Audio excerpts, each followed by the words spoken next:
Good morning, good afternoon, good evening, everybody. However you happen to be watching and or listening to this, I want to welcome you to the latest episode of the Gaming Circle podcast.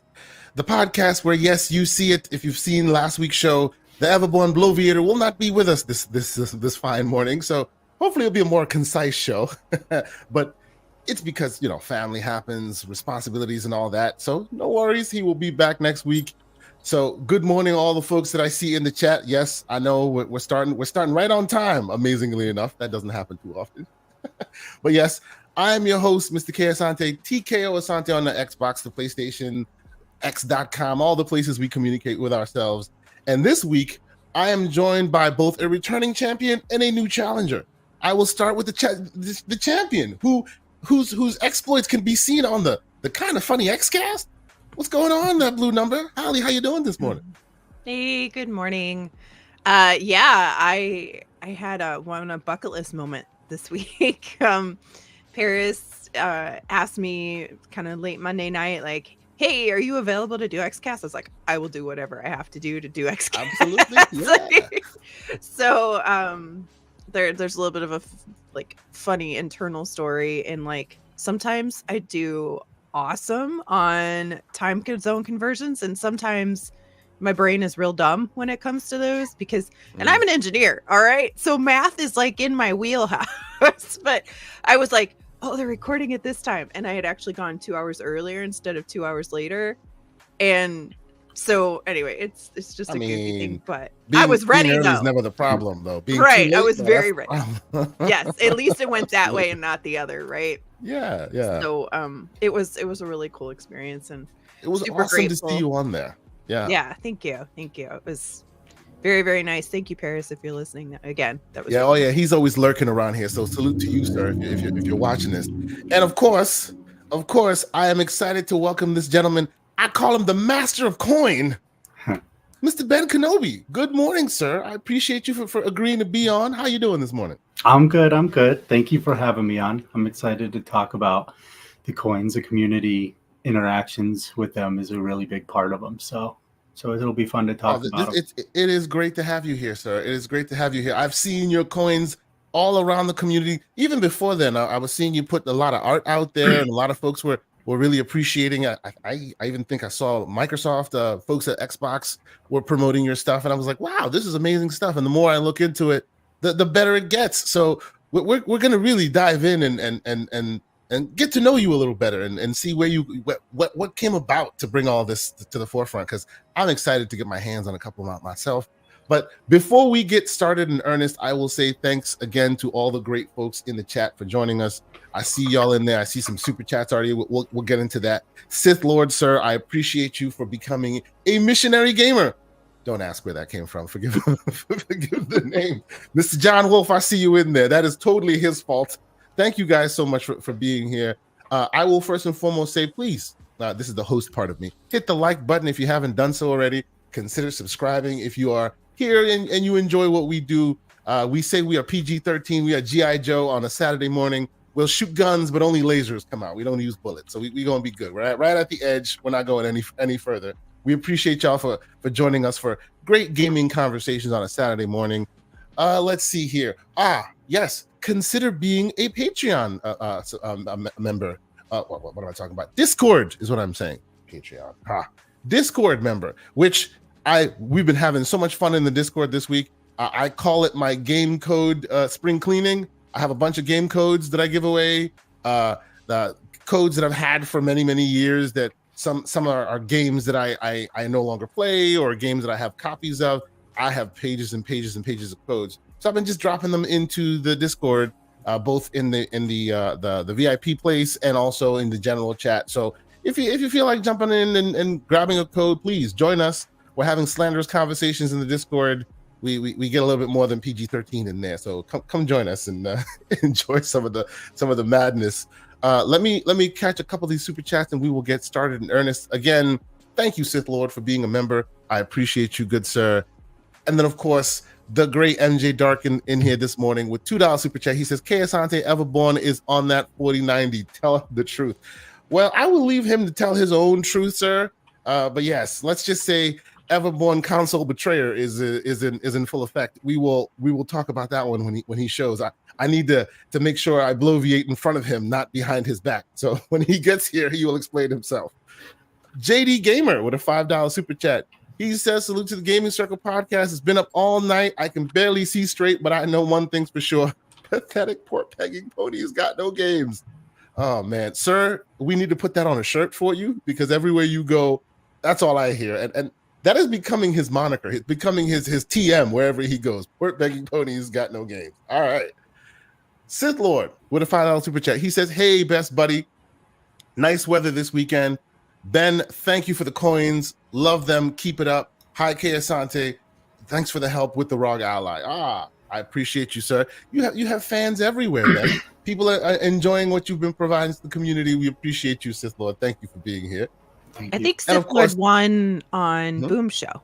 I think he won a set from Boom, he right? Did. Yeah. I saw that, I think, last week, I think it was. Really, really cool, yeah. And, of course, the great J Mac, $2 super chat. He says, what? At JD Gamer said, Xbox World Order is in full operation. Yes, we know y'all are here. Y'all are repping the set. I'm wearing my Xbox shirt this morning for the festivities. So thank you guys all for being here. But you know what? Let's get to you first, Ben. I wanna ask you a few questions about how all of this started, because as the Xbox community or the gaming community as a whole, there are lots of ways that people express themselves, and I see really great stuff coming out of the community all the time. Is what spurs us to get into this stuff ourselves. And then I started seeing your coins, and I started seeing all those great art that you put out for backgrounds and for avatars.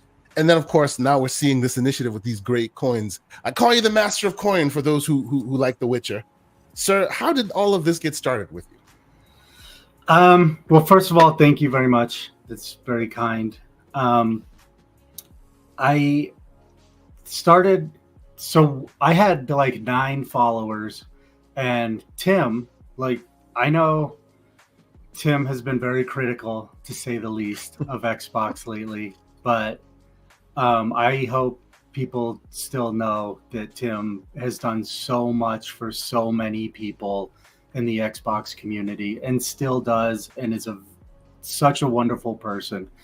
I had 9 followers, and I wasn't even really on Twitter to post graphics and art, but I did. And Tim commented on it and started following me and was encouraging me right away. He's like, this is awesome. You should keep making this stuff. And I hadn't even really thought about posting art and graphics on Twitter because I had taken a break from it for a while. My career kind of took me into photography, and all my art and 3D art and graphic design and everything kind of took a back seat for a while. But Tim kept encouraging me to make Xbox graphics and just being really supportive. And I kept doing that. And then Tim got Aaron to follow me. He was, after a while, he was like, hey, this guy is in the community. You should pay attention to him. And Tim posted that. And I, at the time, I was like, yeah, right. There's no way that's going to happen. 5 minutes later, Aaron followed me and we started talking. And then, so I kept making he used a couple profile pictures, the little, the avatars that everybody uses for your picture. And then I just kept making more and more of them. And then that kind of just evolved into me going out to FanFest, kind of talking about that. The first thing Aaron and I kind of did together was the Halo was coming out, and I wanted to do a countdown. I had an idea for a really cool countdown where a week before it would just evolve. It was just like a flat piece of metal at first, then it evolved into Chief's helmet, and then it kind of cracked apart. And then on day 1, it said finish this fight. And then there was a PFP to go with it. So Aaron and I did that together. And then FanFest was after that. And so I went out, and I didn't know that I was going to be talking on stage. I thought I was just invited to go. And then he just messaged me before, and he was like, "Hey, are you cool coming on stage and talking about this story and what's been happening?" And I panicked, but I also didn't. I knew it was a really cool moment, and I didn't want to say no. I wanted to crawl it, hide in a shadowy corner and disappear inside, but I was like, I got to do this. So I did, and we've been kind of talking. We did a grounded countdown after that. But at FanFest, I met a lot of really cool people. I talked to Colt in Paris. That's where I met Colt in Paris. And just more and more people in the community, and started getting more and more support. And then it just kind of, from that FanFest to the second one, I just kind of continued that, doing the banners and some countdowns and profile pictures, more and more profile pictures. And then at the second FanFest, I met Holly, and that's where Colt and I really became friends. And and Sean Labrie, I met Sean Labrie,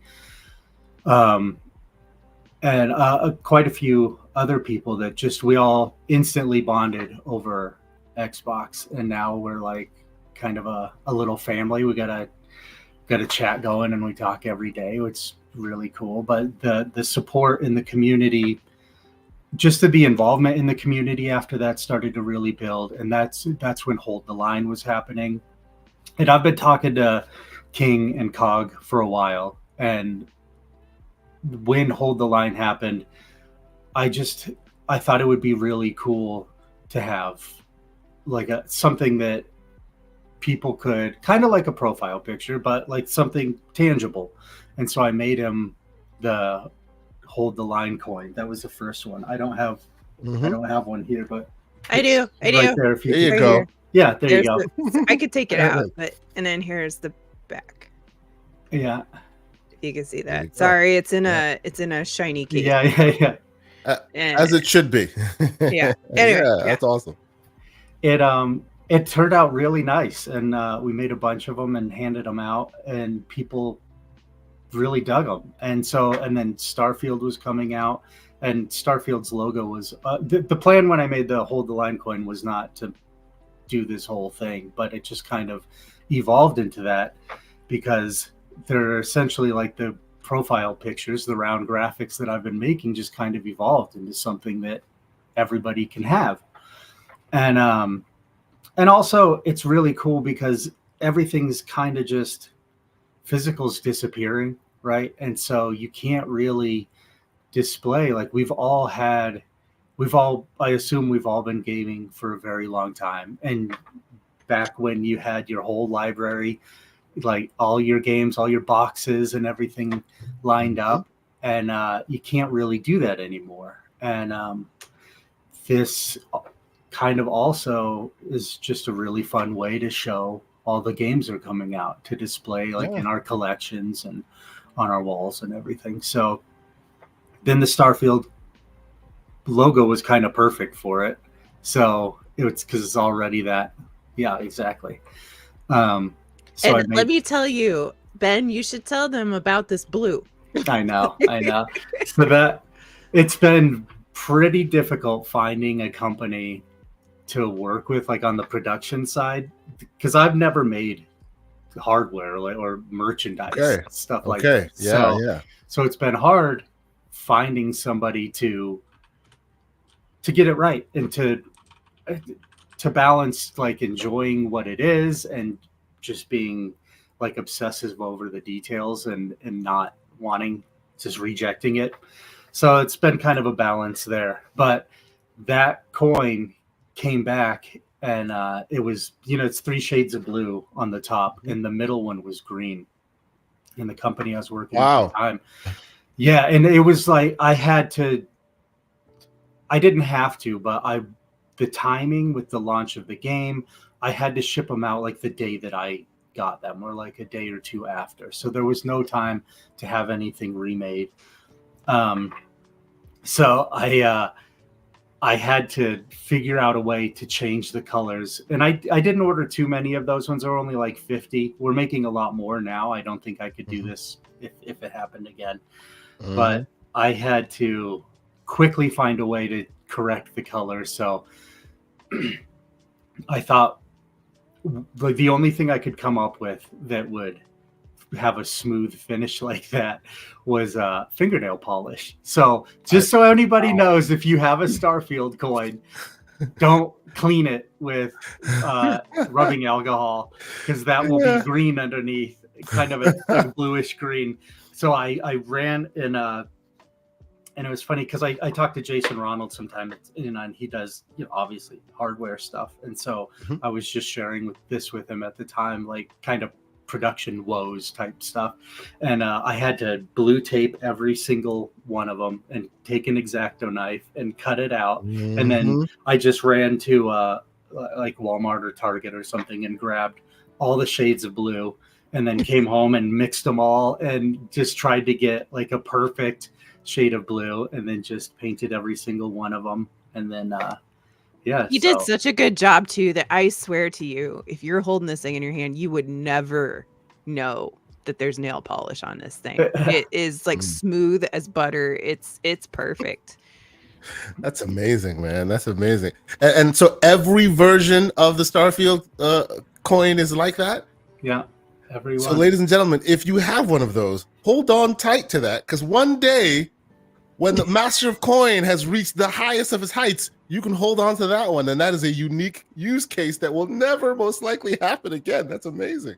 That is amazing, if you just reprinted again ever, it's going to get fixed at production time.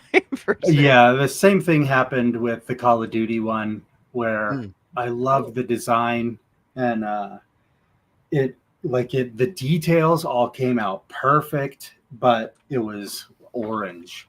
And the Modern Warfare 3, all the aesthetic was red and black.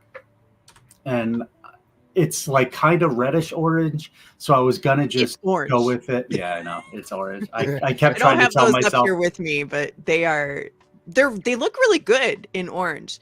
But Call of Duty is not orange, right? Yeah. If the game was, if it was orange, it would have been perfect. But those I had to have remade. So, and then there's been a couple others, but we're trying to make them early enough now that if there's an issue like that, which there seems to be with every single one of them, that we're able to correct it in time and get it fixed. But yeah, it's a learning curve.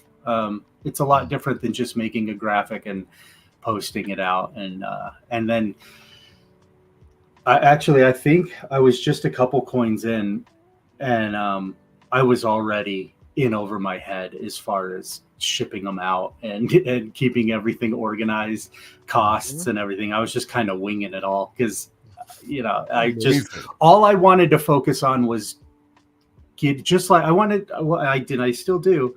I just wanted to treat it like the profile pictures. Like I just want to get as many as I can out to whoever wants one in the community. Like that's all I'm focused on doing. But there's a lot of logistics that don't really work with that, like the real world of like keeping things organized and shipping times and everything.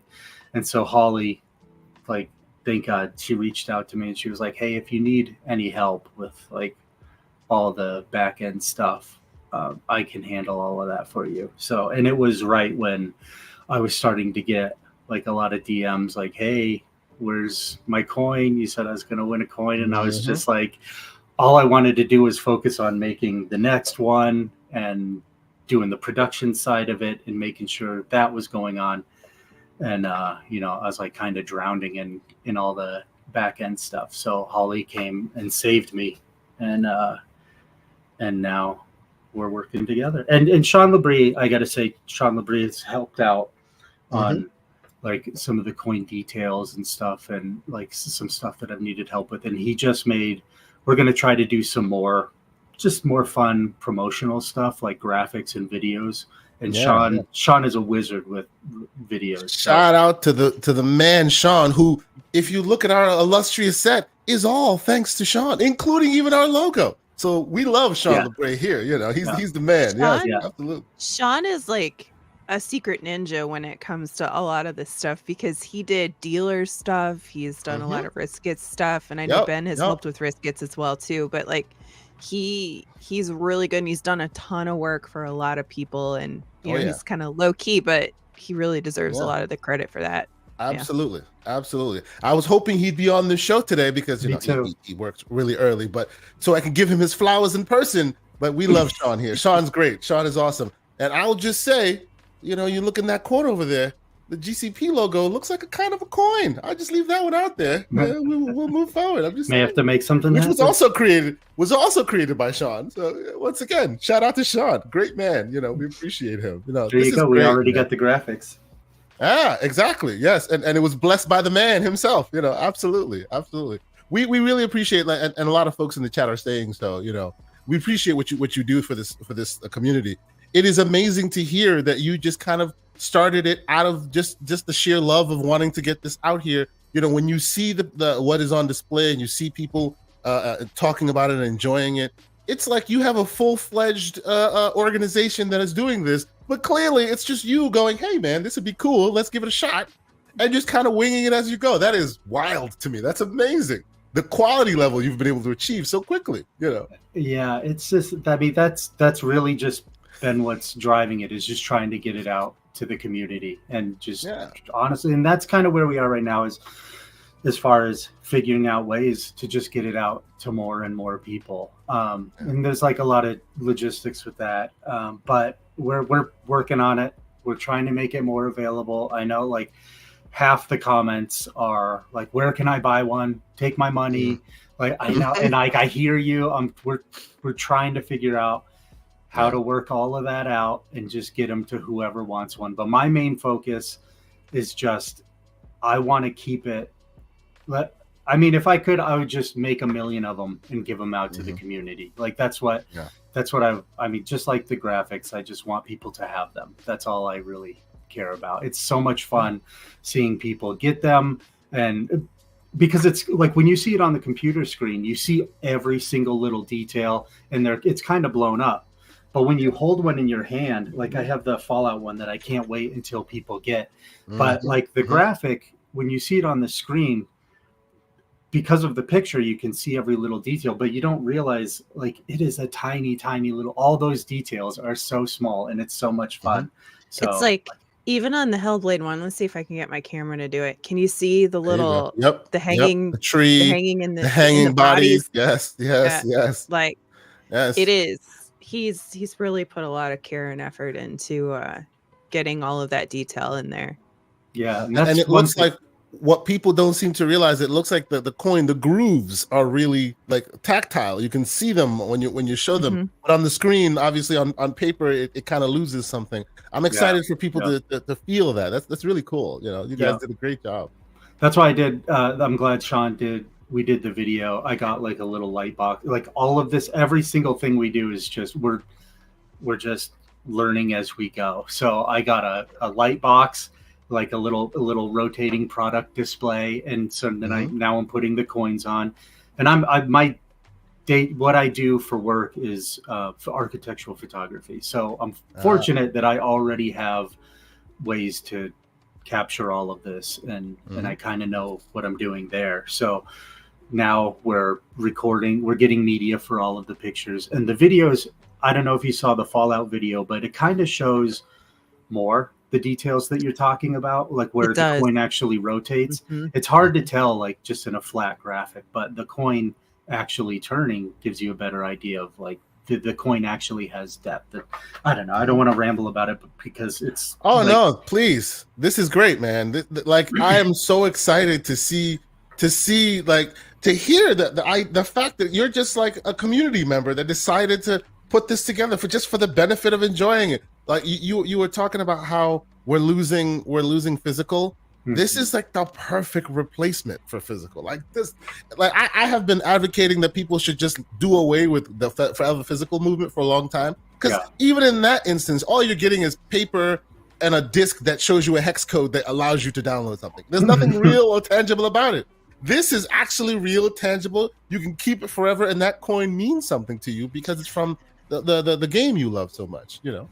Yeah. I'll just point out, too, one quick thing too that on that point is we've had some community members like the Black Viking kind of said something to me, and you know, not everybody knows this, because if you've never been in the military or in the police or fire service, those kinds of service-based jobs, you may not know they do charger coins, which are basically like commendations or something for them to carry, right? And the Black Viking said, oh, you know, these are very personal to me because he was in the military, right?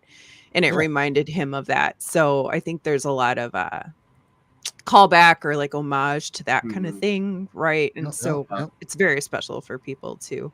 Plus, it's a really, really awesome collectible that doesn't take a whole shelf to Yes, absolutely. You know, yeah. And shout out to the Black Viking. I see you lurking in the chat. Good morning, sir. He had a great show too.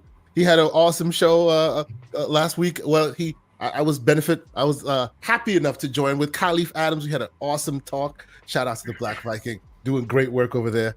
But yes, like I am blown away. I expected you to come on here and say, you know, yeah, we start up this organization and we're slowly doling them out. You're just literally just doing your best to try and get this thing out to as many people as possible. That is just, Ubisoft, all these various publishers. Wouldn't it be interesting if you could, you know, have a game with a deluxe edition that comes with an actual coin that you could then give to your community? I'm just saying, Mr. Kenobi is a Twitter post away. That's right. Just a thought. I'm right here. Yeah. He's right there. There's not a team that you have to get through. I'm just right here. Yeah. Maybe Holly. Yeah, absolutely. Holly. Hey. I'm the gatekeeper. Yeah. That's right. I selfishly said to him the other day, BioShock's my favorite game, and I was like, I wish I had a BioShock coin. And then I said, maybe we could find a way to get to Ken Levine in the Ghost Studios and do a Judas coin. That would be really cool, you know. But it's just really cool how like Ben's story is amazing, and we are really like trying to learn as we go, right? It's a trial by fire process instead of a mastermind plan that's all coming into play. So bear with us, right? Yeah. It's so inspiring to hear you guys, man. This is so great. This is great, you know. Yeah, I've had a couple people get mad. Like some of the people that first won coins, and they were like in DMs. And I know they're coming from a good place, but like I didn't know the merchandise side, like, you know, in the execution and getting it out to everybody. So one of them was taking a while to get out to somebody, and they were passionate about getting one, and I understand it comes from a place of excitement, but they were like, look, like, I don't know what you're doing, but I'm going to report you as a scam. It's been weeks since I got my coin.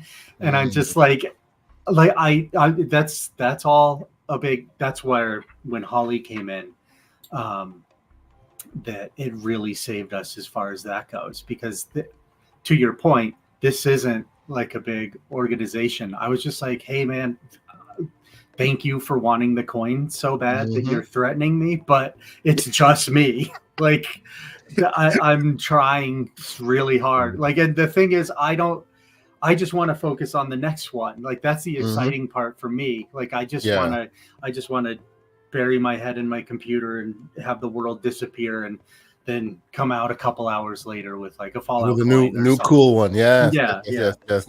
You are a victim of your own success, sir. You are. People see it and they go, this must be a well-oiled machine. Why is this not out yet? You know, they don't see that it's literally grassroots to its bare essence. That's amazing. That's amazing. You know, so people out there who are excited for it, calm down. You know, not all of us have gotten those coins yet. You know, let the man work. Let him get in the lab and do what he needs to do. And I'm sure soon enough, we'll get more of these coins, because I'm excited to see where all this goes, right? I hear you, like you were saying, you have a day job, as we all do. This is looking like it could replace your day job soon enough. If you keep at it, this is amazing. I don't know where it's going to go. I know this sounds cheesy, but even if it all ended today and it didn't go anywhere, it's been insane. Like the people, I mean, Xbox the people at Xbox, I mean, I feel like they all have since the very beginning. I think community has been the backbone of Xbox since Xbox One. I think part of that is because the first Xbox was built online, had Xbox Live, and I think that's been part of the goal the whole time, was to have a community, not just Nintendo and PlayStation. Like consoles before were kind of like an isolated experience. And this is not a console war thing. I've been playing video games my entire life. I love Nintendo. They're some of my favorite games are PlayStation games. It's not that, but Xbox was kind of built as a community box, like from the very beginning. And like, I don't want to, I know it sounds gross or like name droppy or whatever, like, but I was talking to Jason Ronald the other day, and like, I know community, the wizard, the foundation of everything they do, because he was telling me, he's like, even internally, we like, that's how we talk about it. It's like the community is the foundation of like every decision that we make. Like the Xbox, I think it's unique in that way, that it's not just hardware and games. It's that everybody there interacts. Aaron always interacts and supports fans, and that Fan Fest is like one of the funnest video game things. I look forward to it all year. I mean, we talk about it in our chat all the time. Like, it's a really fun thing to look forward to. So I think the community thing is the backbone of it, and that's what makes it so fun, specifically to do this with Xbox, is that they actually support it, and the community around it. We all enjoy this stuff. Yeah. No, this is great, man. I hope more folks get to understand your story and where you're coming from with it. And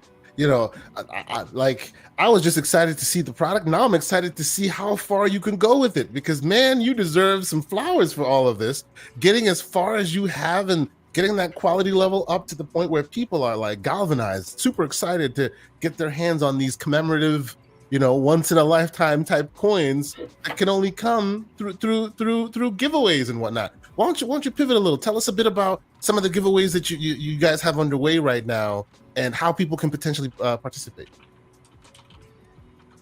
Oh, okay, I'll go. Okay. No, it's cool. It's cool. So we're trying to get them out to as many people as possible, and that's difficult doing with I'll just do the us. cheesy hand holding thing. Hey, you could be the hand model. Go for it. There you go.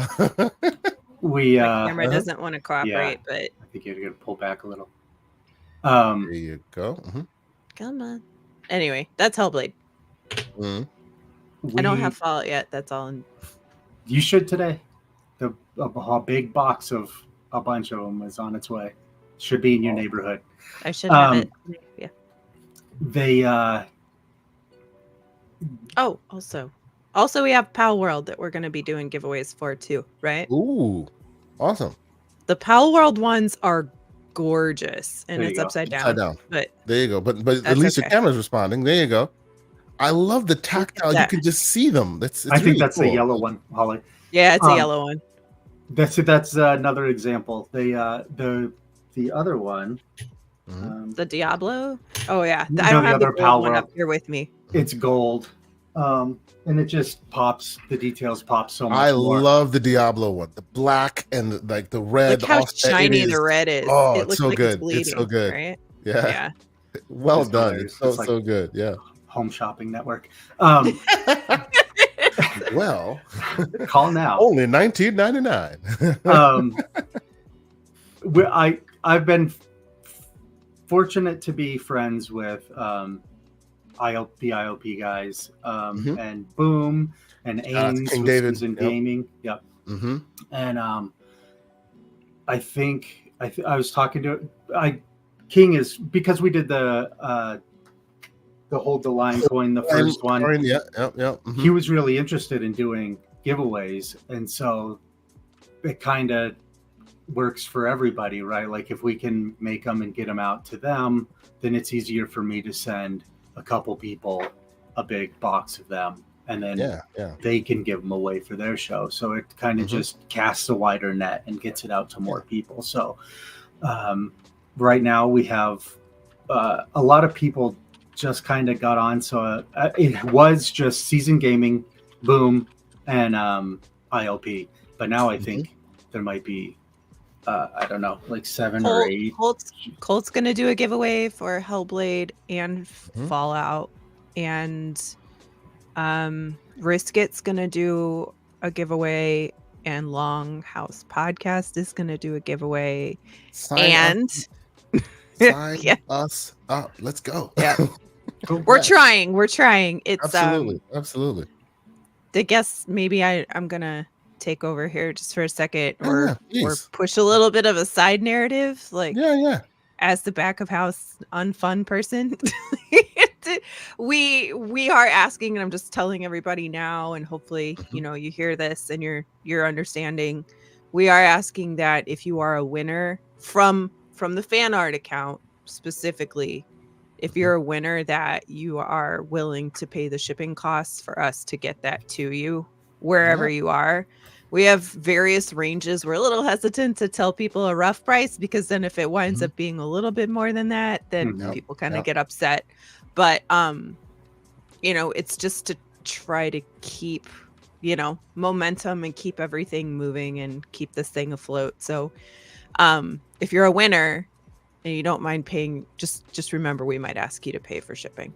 So yeah, that's been a huge learning curve, is the and unexpected too, when I started to make all of these, is the shipping can be killer. I mean, it can be more than the coins cost to make. So that really helps if people are willing to do that, because then we can make more of them. So absolutely. And hearing your story now, I hope folks understand that this is grassroots to its bare essence. The man is getting them out as quickly as he can, basically making them at cost. You can pay to get them to yourself. If you want one, you can do that, right? And I see you, Lucius. He's in there. He says it makes 100% sense. He'll pay whatever. You know what I'm saying? And that is the sentiment I think we all share. We should all share in this chat here, because most of the time these special edition things, they definitely make some money on it. And clearly, you're just trying to get these things out. If you really care about stuff like this, you should be willing to fund a little bit of that. This is what is it? What do they always say? Support the devs? No, support your artists who are getting these amazing things to you. Support your artists and be patient with them. This is awesome. I see. Go ahead, please. Oh no, I was just going to say it really helps, and I'm sure Holly would really appreciate it, because she had, I think, just yesterday or the day before, because the way I am approaching this is I just focus on making them, right, and then just wanting to give them out to everybody. And so anybody that approaches me or DMs me, I just want them to have it. Like that's how I look at it. So I'm like, yeah, sure, we'll give you 5 or we'll whatever. I'll make you a box of them. And then I message Holly, and she's like, Ben, I really appreciate your generosity. She's like, it's great that you like interacting with everybody, but you gotta stop. She's like, we don't have enough. Like we have more of all of these just because you keep telling people they can have them. And so that's why I want to. I mean, if people can cover shipping, we can make more, and I can tell more people they can have them. Absolutely. And I think that is more than reasonable. Absolutely more than reasonable, especially hearing how you came to this and what's going on currently. People should be more than happy to foot the bill to get it to themselves. And I think that's amazing. Shout out to the man J Mac with a $2 super chat. He's asking, how about a Splinter Cell coin? Now we're talking about coins of the past, things that would be super interesting. And that would be fun. Yeah, man, that sounds like it'd be super interesting. And of course, Paris Lily with the slander. He says, somebody asked Ben to make a Sonic coin. That's the only way the IP will be relevant. He did that one for Everborn, who's probably listening right now, shaking his fist. Thank you for being here, Paris. Yeah, I think a Sonic one would be really, really cool. I don't know about all that, And of course, we have the man, Pixelbit G. Salute to you, good sir, with a $5 super chat. He says, I'd be more than happy to pay you guys for one of these entire collection, a custom coin for my gaming logo. Ooh, that's an interesting one. Maybe consider a business one day. That is a very interesting one, right? Everybody's got their cool little logos. Imagine, but of course, then you have to establish, a framework for getting all these things accomplished, and it can't be so grassroots at that point. That'd be awesome. I just told him to DM if he wants a price quote. So Yeah, anybody there you else, go. if you were interested, you DM probably me. DM the gatekeeper, the blue number. She got you. Leave Ben alone. He's busy working on some important things. DM the gatekeeper, and of course, the man himself salutes the king, and who's at home, and I hear he's doing better. Shout out to you, good sir, with a $2 super chat. He says, Ben, thank you so much. I appreciate you guys, sir. We appreciate you, and of course, he brought a lot of this to light. With the movement and sharing of his coins. Amazing coins, absolutely. And yes, the hits ain't stopping. We got the Longhouse Gaming Podcast. Salute to the Black Viking with a $5 super chat. He says, "What's Gucci, K?" Also, thank you so much, Ben and Holly, for all the work you do. Love y'all. Thank you, man. You put on a great show. You do great for this community yourself, and we appreciate you. Hopefully, we see an interesting coin with your logo on it at some point sooner rather than later. We're giving Ben more work to do. No, that's I kind of wanted it. I'm glad that's coming up because I've gotten a lot of messages from people about doing custom coins, and yeah, I'm happy to do it. I think people are I don't want to talk about money, but I think people are kind of shocked when they realize that, it takes that much to make a batch of them. Yeah. If you want to do one with us, I'm happy to design it and make it for you. But cover. Just don't be surprised when you see the numbers. Just take it in stride. And it's not because we're, running a whole thing here. It's just it costs money to make these things. Which we did. I did a king. He's there. We just did a new hold the line coin. Oh, it's so cool. I don't know if you can see. I forgot on camera for a minute. No worries. Yeah, not a problem. Show what you can. I love that. Yes. There. Your logo, right? Yeah. That is so cool, man. That is so cool. See, this is the stuff. This stuff excites me so much because at the end of the day, the only way to get one is to have one made, and you can't go to a store and pick one up. And those of us who are gamers who also tend to be collectors, you want to get the whole set. Hey man, I know people who would pay top coin for these things. So yeah, keep it up, brother. I think your set back there can offer a big price to someone, and somebody would be gladly willing to pay for that stuff. We have so many people in the community who are paying for $100 special edition games, just because they can have that cool statue with a cool logo.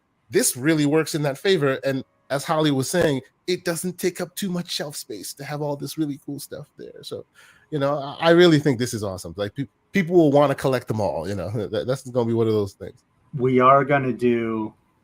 Someone will have a chance to get a whole set in a nice display case because we are going to do a charity auction with them. So I've been just waiting until we have enough to have a nice collection.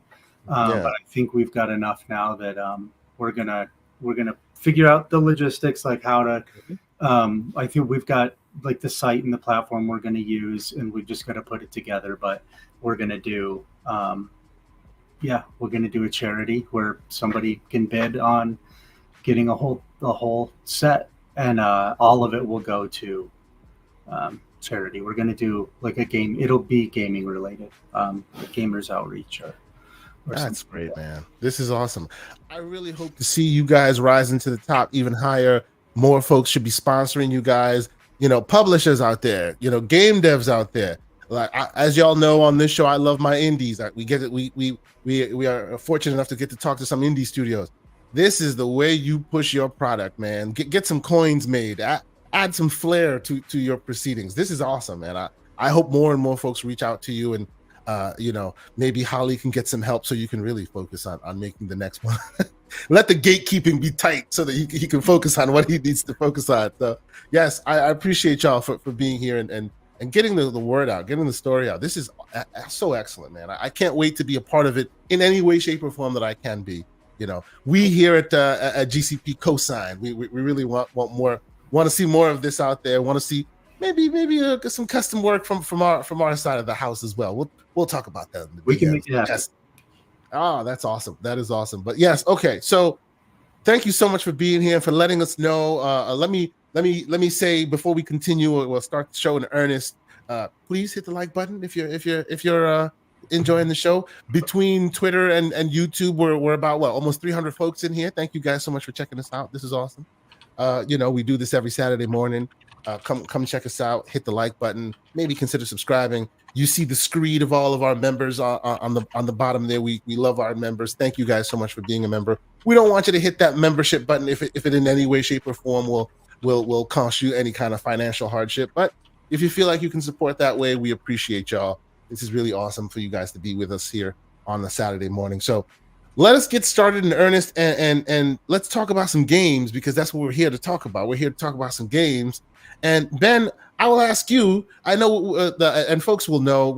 We'll talk a little bit about the Fallout shows. Promise, no spoilers. Oh. We'll talk a little bit about some of these things here and there. But Ben, as the newbie on our show, sir, let's ask you what are some games that you have been playing this week that's been keeping you busy?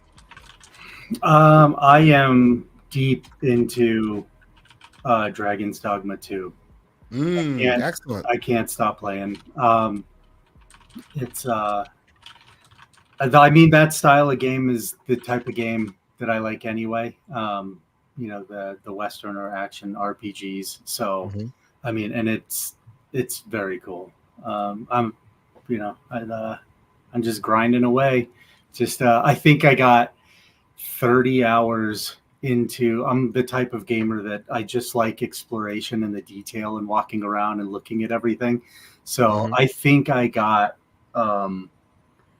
to level, I don't know. I think I had 30 hours into it before I even did the main game. I was like 2 missions into the game. I was still in this area, and I think I was like level 30 or something just from walking around the world and exploring and leveling up and everything. So I'm having a blast with it. I think it's an amazing game. It's a little buggy, but we're all used to. I don't think it takes away from the experience. I think it's. And you're playing on PC, right? Yeah. I have to, just the way I travel a lot for work and everything. So I've been playing. Yeah, it's either like a gaming laptop or the Rogue Ally, or pretty much how I have. Mr. Ally Gang. Okay, very nice. I see all 3 of us have allies on this stage here. This is interesting. Okay, that's cool. How does it play on the Rogue Ally? I actually haven't played it on the Ally. It doesn't really. I mean, I've been playing on my laptop, but you can. It runs if you put it on low settings and you put it at 720. Then it'll run. And like if you like really gotta get back into it, you it's possible, but it doesn't look. Don't spend too much time in the city though. It's like I'm sure it's a little tough, but no, it's good. Yeah. So that's been keeping you really busy, huh? Like I have been trying to get back into it. Not that I'm not into it, but like dad, busy life, all this stuff. I can't sit down. I want to sit down for like 6 hours and just like burn through this game. And I just cannot do it. I can't do it. And I can't play this in short spurts, right? I can't play this in 20 minutes here. No, I need to spend some time and really get into it. So I'm just like, I'm waiting to the next time I'm sick. I'm waiting to the next time I have like an excuse to have like a weekend, and I'm going to sit down and like really put like copious amounts of hours into this game. But I have been loving it as well. I have as well. That's cool. So, and I know you were saying you dig the Fallout franchise as well. So this kind of has some similarities to, make your own fun, open world, go out and explore and either follow the story or make your own story, that kind of element, right? It's just that kind of game is what you like? Yep, absolutely. Yep. Fallout is my favorite series. If I had to choose going to a desert island and you can put one franchise or one series on a system to take with you, it would definitely be Fallout. But yeah, this is that kind of open world where like you can spend 90% of the time just kind of exploring and enjoying the world. Yeah. Yep. Excellent. How about you, Holly? I know you've been playing some games. You always out there with the multiplayer folks. I hear people criticize you for doing better than they can. What's been keeping you busy this week? I've been playing Supermarket Simulator on my Rogue Ally. That game, I don't know. It's good. It's silly, but it's great. I love it. And it's also really, and I figured out how to use it on the Ally. I finally got the right inputs, right? Because it's not set up for controller.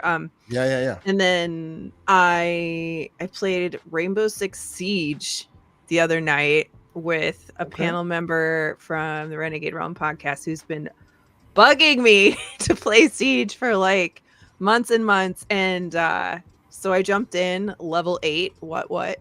So I couldn't even do like quick play with them. So some other stuff. And I suck at it, but it's fun. Like Siege, the idea of Siege is really cool and I like it. It's just, man, going from Call of Duty, which is like, Twitch shooter, to the extreme, which is pretty much the only shooter I play with all the time, to that it's a hard adjustment, but I appreciate it. I've been trying to get back to Dragon's Dogma 2.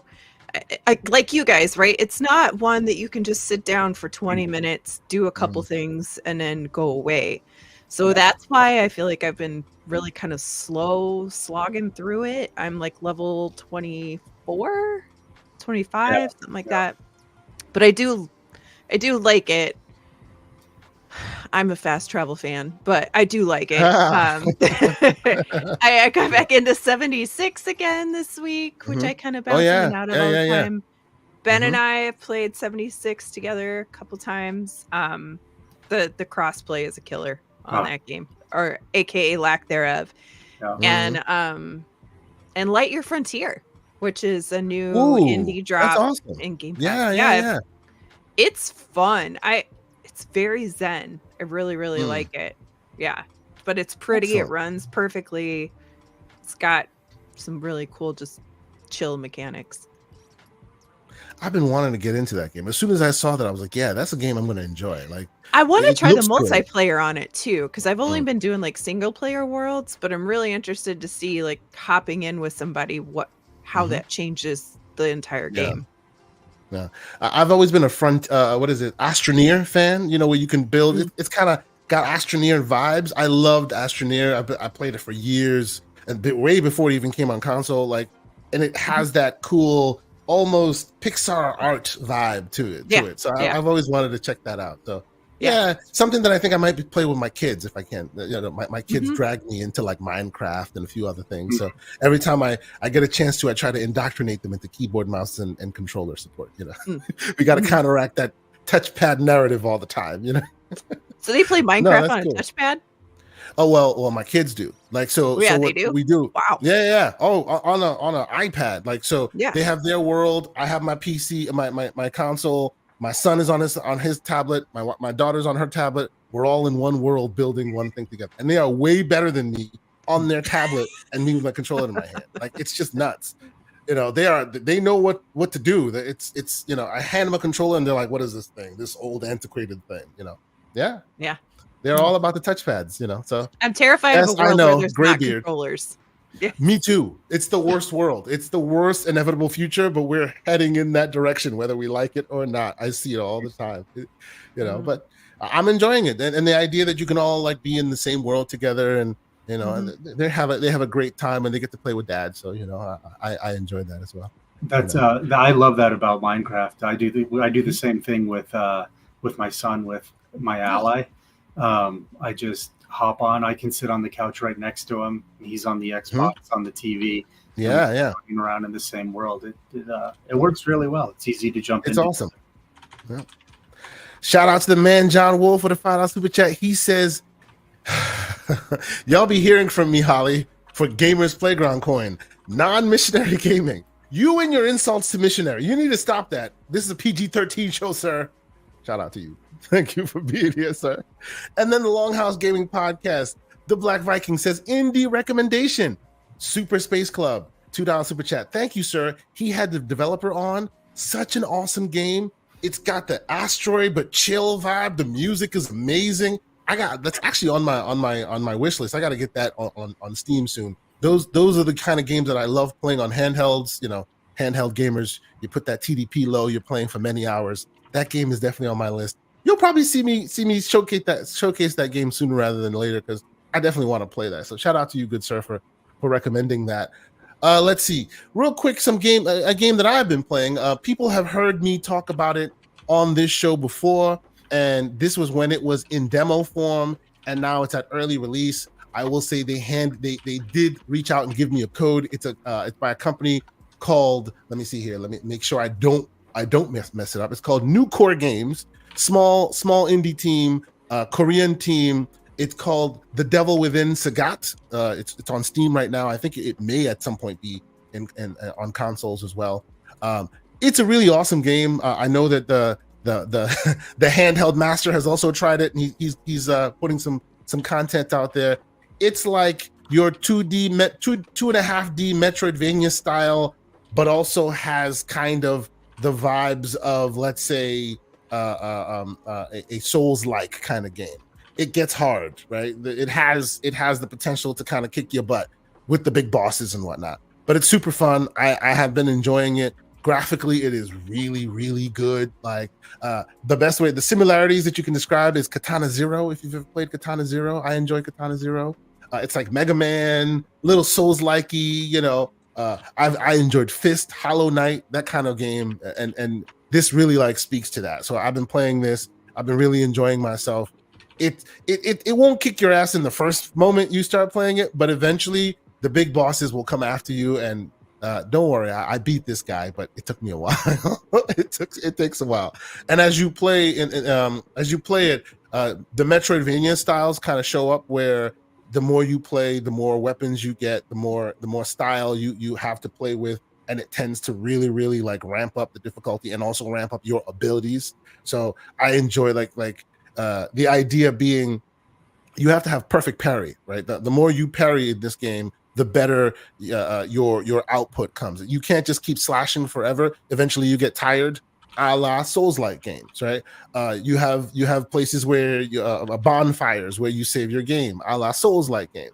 But the cool thing about this one is, being that it has a roguelike Metroidvania type style, if you do your perfect parry, it opens you up to then do like monstrous, like amazing, like combos that just wipe everybody off the screen. So it's like they're incentivizing you to not just hack and slash, but to parry correctly on time, so that you can basically just not use all your capabilities, just in one shot get rid of everybody. It's a really cool game. I've been really having a good time with it. As I said, I was provided a code by New Core Games via Keymailer, so shout out to them for providing me that. I tried the demo, I really enjoyed it, and they said, hey, well, it's coming to full early access, so go ahead and give it another shot. And yeah, I really enjoy it. It doesn't start off very hard, but eventually it gets there. The demo started off really, really hard, but this one, it starts off cool. It gets you it explains the systems to you. You kind of understand what you're doing, and then more and more and more they ramp up the difficulty. The language, it has voice acting in it. It's all Korean voice acting, so like you see the subtitles. It really speaks to that cool samurai type narrative. It's really awesome. I've been really having a fun time with it. So if you have a chance to go check it out, it's called The Devil Within Sagat. It's on Steam right now, and I suspect we will see it in other places as well. A single player game. So shout out to them for providing me a code and let me check it out. I really have been enjoying myself. So let us move on to some of the stories. And I'll be honest with you, I'm peddling a narrative today, and you will see where I'm going. Trust me, you will see where I'm going. But before we even get there, I think we should start where everyone wants to start, because yes, we talked about it yesterday on Risk It for the Biscuit Show. Shout out to Risk It. Thank you for having me. He upgraded his show. His show looks amazing. Makes me feel like my show's long in the tooth. What am I going to do? No, but it was a great conversation. And Holly, you started. You were really, really passionate about your love for the franchise. I want you to talk a bit more. Obviously, no spoilers, please, because if you start spoiling that, I'll start spoiling X-Men '97, which I still think is the greatest show on television today. But let's talk about Fallout and all the wonderful, wonderful reviews that have come out. you know. On that note, all I keep seeing is everybody on Twitter, X-Men 97 episode 5. I haven't seen any of it, so don't say anything. I was like back and forth about going to watch it, and I'm like, well, now I gotta go watch it. It's like that's what it does, right? When it's good, that's what FOMO, it gets word you. of mouth Yes, like it that. does. Yeah. So I will tell you quickly the reason why people are saying that is because if you watched the old X-Men, right, you forget you were a kid. And they were trying to sell you toys. They were trying to sell you ads. So like they put carrots on sticks and they dangle it in front of you for many months. And then every once in a while they let you get a small bite of that carrot, and then they dangle some more for many months.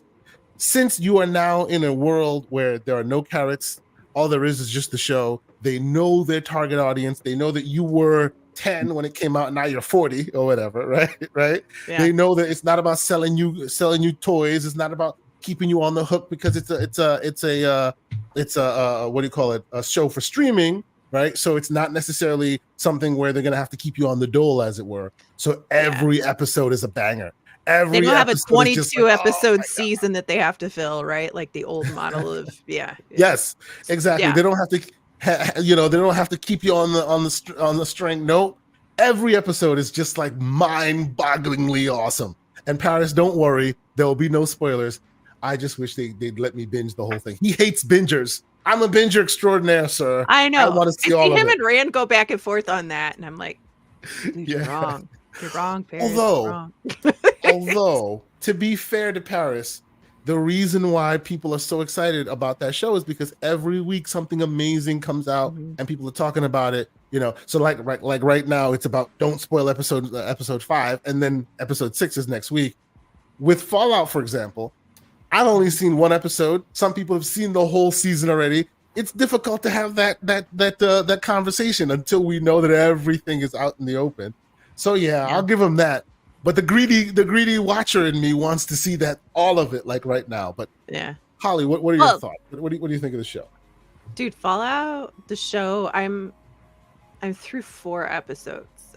I'm halfway. I'm at the halfway point, and it's like I can't wait to watch the next one. But I'm also like trying to hold myself back because I'm like, I appreciate them all being there, but at the same time, I'm like, but if I watch another one now, I'm one closer to the end, right? Like, it's just like, because I enjoy it so much, you're making right? Paris's point for him right now. Well, no, I'm not. No, I'm not. It is interesting though, like to have like TV, and I'm assuming games will do the same thing at some point, right? TV's come full circle, right? It was cable. And it was every 22 24 episode seasons, and it was one every week and all that stuff, right? And then everybody was like, screw cable, I'm going to streaming, right? And then you went to streaming and everything is dropped, and the binge thing became that's it. But now streaming, there's too many streaming services, and people are like, now I'm paying as much as I did with cable, and now they're just like, forget it. And then we're seeing these like TV shows go back, or streaming shows, right? Go back to the one a week model. And Apple TV is the best streaming service there is out there. And I don't like Apple stuff. Okay. Much. Literally everything on Apple is fantastic. And they only do one a weeks. And they've gotten me accustomed to it. And so you're a viewer of Foundation, I assume. Yes. One of the greatest shows ever made. It's so good. Yes, it's so complex. It's very complex. I love it. And have you tried Manhunt yet? Not yet. Not yet. It's really good. It's about the Civil War and Lincoln's assassination and the stuff that happened before and right after. Anyway, but that's another thing. Fallout is amazing. I love it. I heard some people talk about episodes 2 and 3 got like a little more slow, or we're more building, but honestly, that's every TV show. You go through a period where you need to build a story, right? And sometimes things have to slow down a little bit to build a story. But you've only seen the first episode, and I didn't think 2 and 3 were anything that I'd heard. The homage that they pay to the content, the source content, is to so gamers. Yes. Good. It's so good. It's fantastic. The stim pack. The first time I saw a stim pack, which is right away, you're like, that legit looks exactly like it should, right? It's not like I need tinkered with in Coca-Cola any way. and Pepsi to like The sponsor Nuka-Cola Nuka-Cola machines with immediately. Like yes, immediately. yes. Even like the vault stuff, like it's all so good. You know, it's just the Pit Boys look fantastic.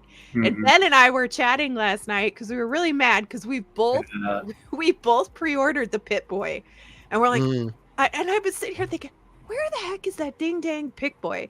And then last night he out of the blue wrote, "Did you know this thing isn't shipping until November?" And I was like, what?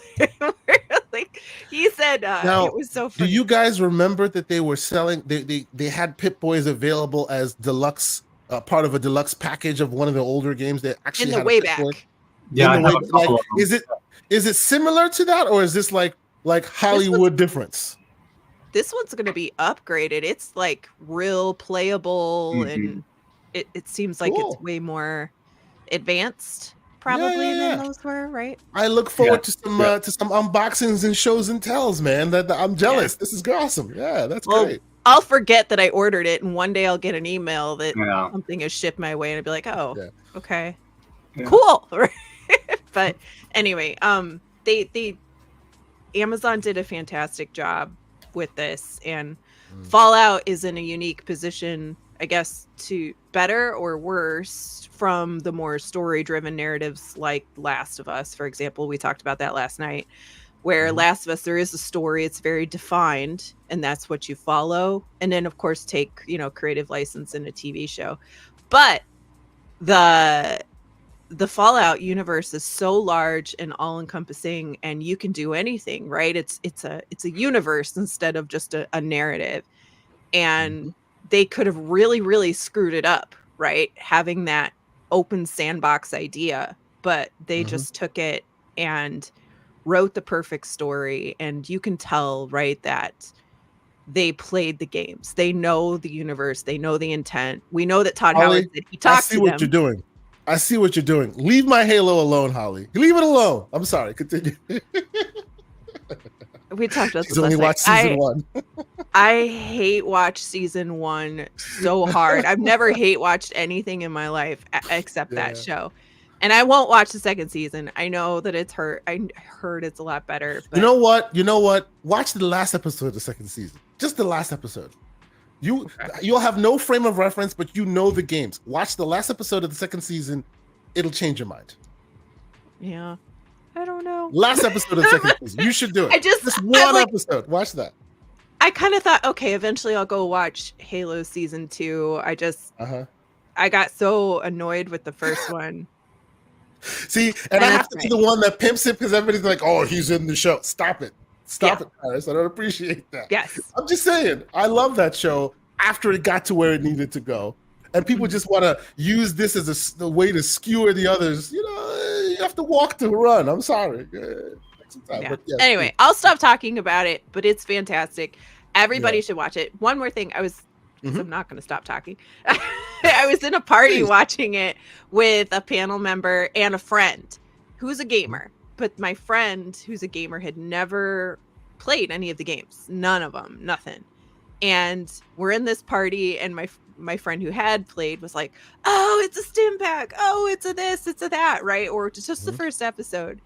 And within like 20 minutes, the friend who'd never played them goes, so if I was going to play Fallout, where should I start? And I was like, there you go. They did their job, right? He was so interested already. We were like, 4, go play 4.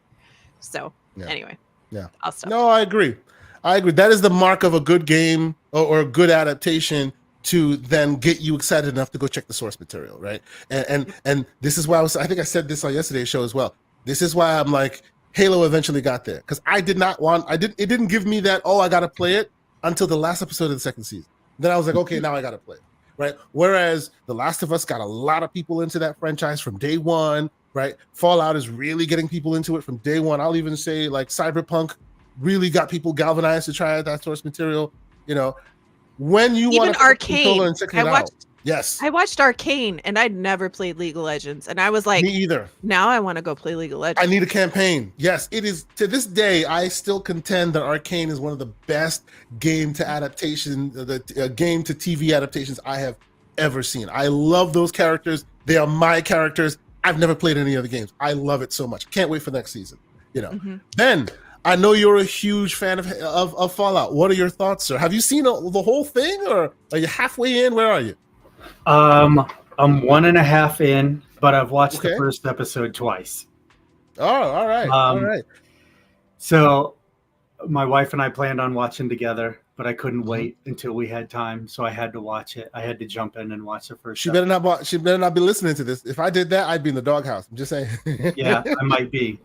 Yeah, I had to pretend like, Fortunately, there's so much happening in the show that now I just want to watch every I'm going to treat it like the games, like just watch each episode a couple times before I move on to the next one. There is so much Holly, you talked about the adaptation from like a linear story in a show from a big open world game. And they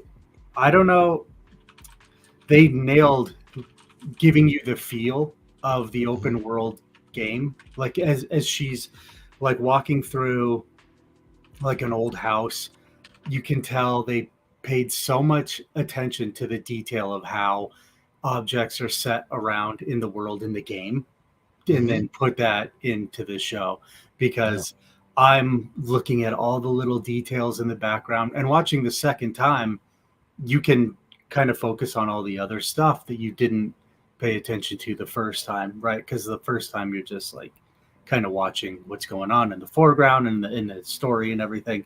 But the second time I'm looking at all the little details, and it is the world. It's exactly like the world. I'm just like, I would be over encumbered by now, like 4 minutes in. Like you have to pick up everything in this room, and it's everything's in there. It's awesome. I couldn't, as a Fallout fan for a very long time, I couldn't ask for anything better. I think it's amazing. Yeah. No, I agree with you. I do. I can't. And actually, you know what? I will say, like, Fallout 4 was my least favorite Fallout, because I was saying this to Holly. The world felt like brown and morose too much for me. Like everything was a shade of brown. Like obviously because it's a wasteland, and there are dead bodies everywhere. But it kind of made me, after a while, it kind of gave me, even though I love like Gears, for example. The first Gears was basically the same color, multiple shades of, right? Same brown, dark, grim, right? And Fallout 4 gave me those vibes as well, although the story was amazing and the fun that would be had in that world and all that.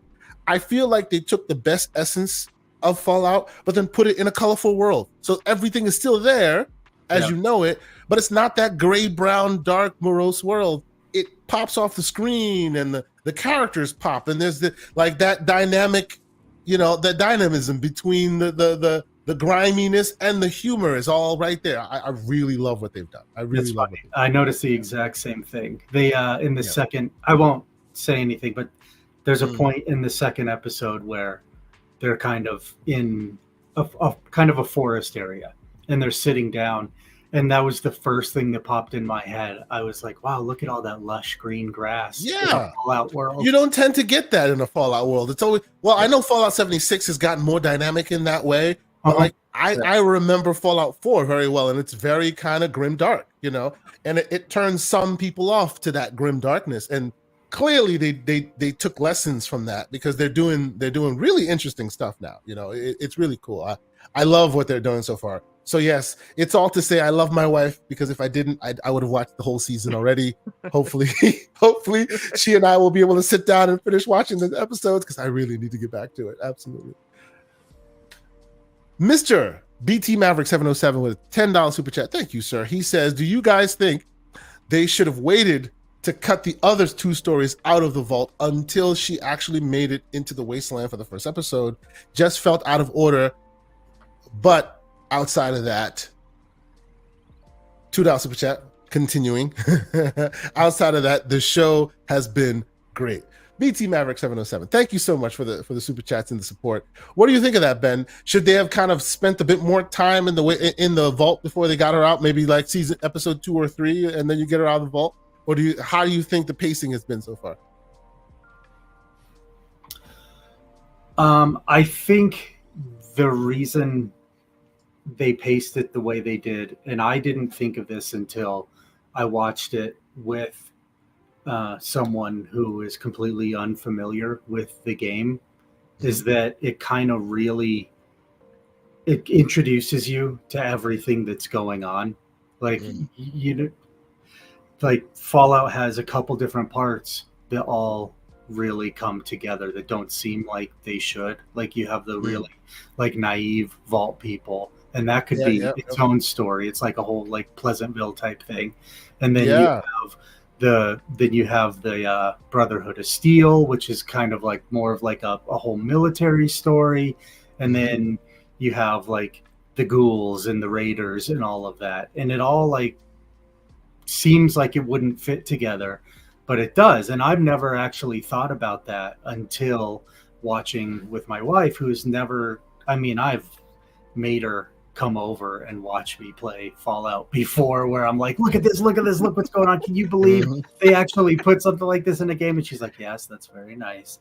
But with the show, I think they structured it the way they did because it right out of the gate, it introduces everybody to everything that's going on and then weaves them together, which I think is kind of necessary if you don't know the world, right? Like, I think you gotta, like, here's the vault, this is what happens. And also that's kind of what happens in the games, right? They start out, there's like a little introduction to the vault, and then the game actually starts when you're emerging. And like, I don't know exactly the brightness, the super brightness of them exiting the vault and you seeing the real world. They really struck that chord well. I'm like, oh, I see what you did there. So well done, right? Yeah. That's always like the coolest moment, right? When you come out. But I see what he's saying, but I think as someone who doesn't know the Fallout world, as a viewer that way, I think that's why it was done the way it was done. And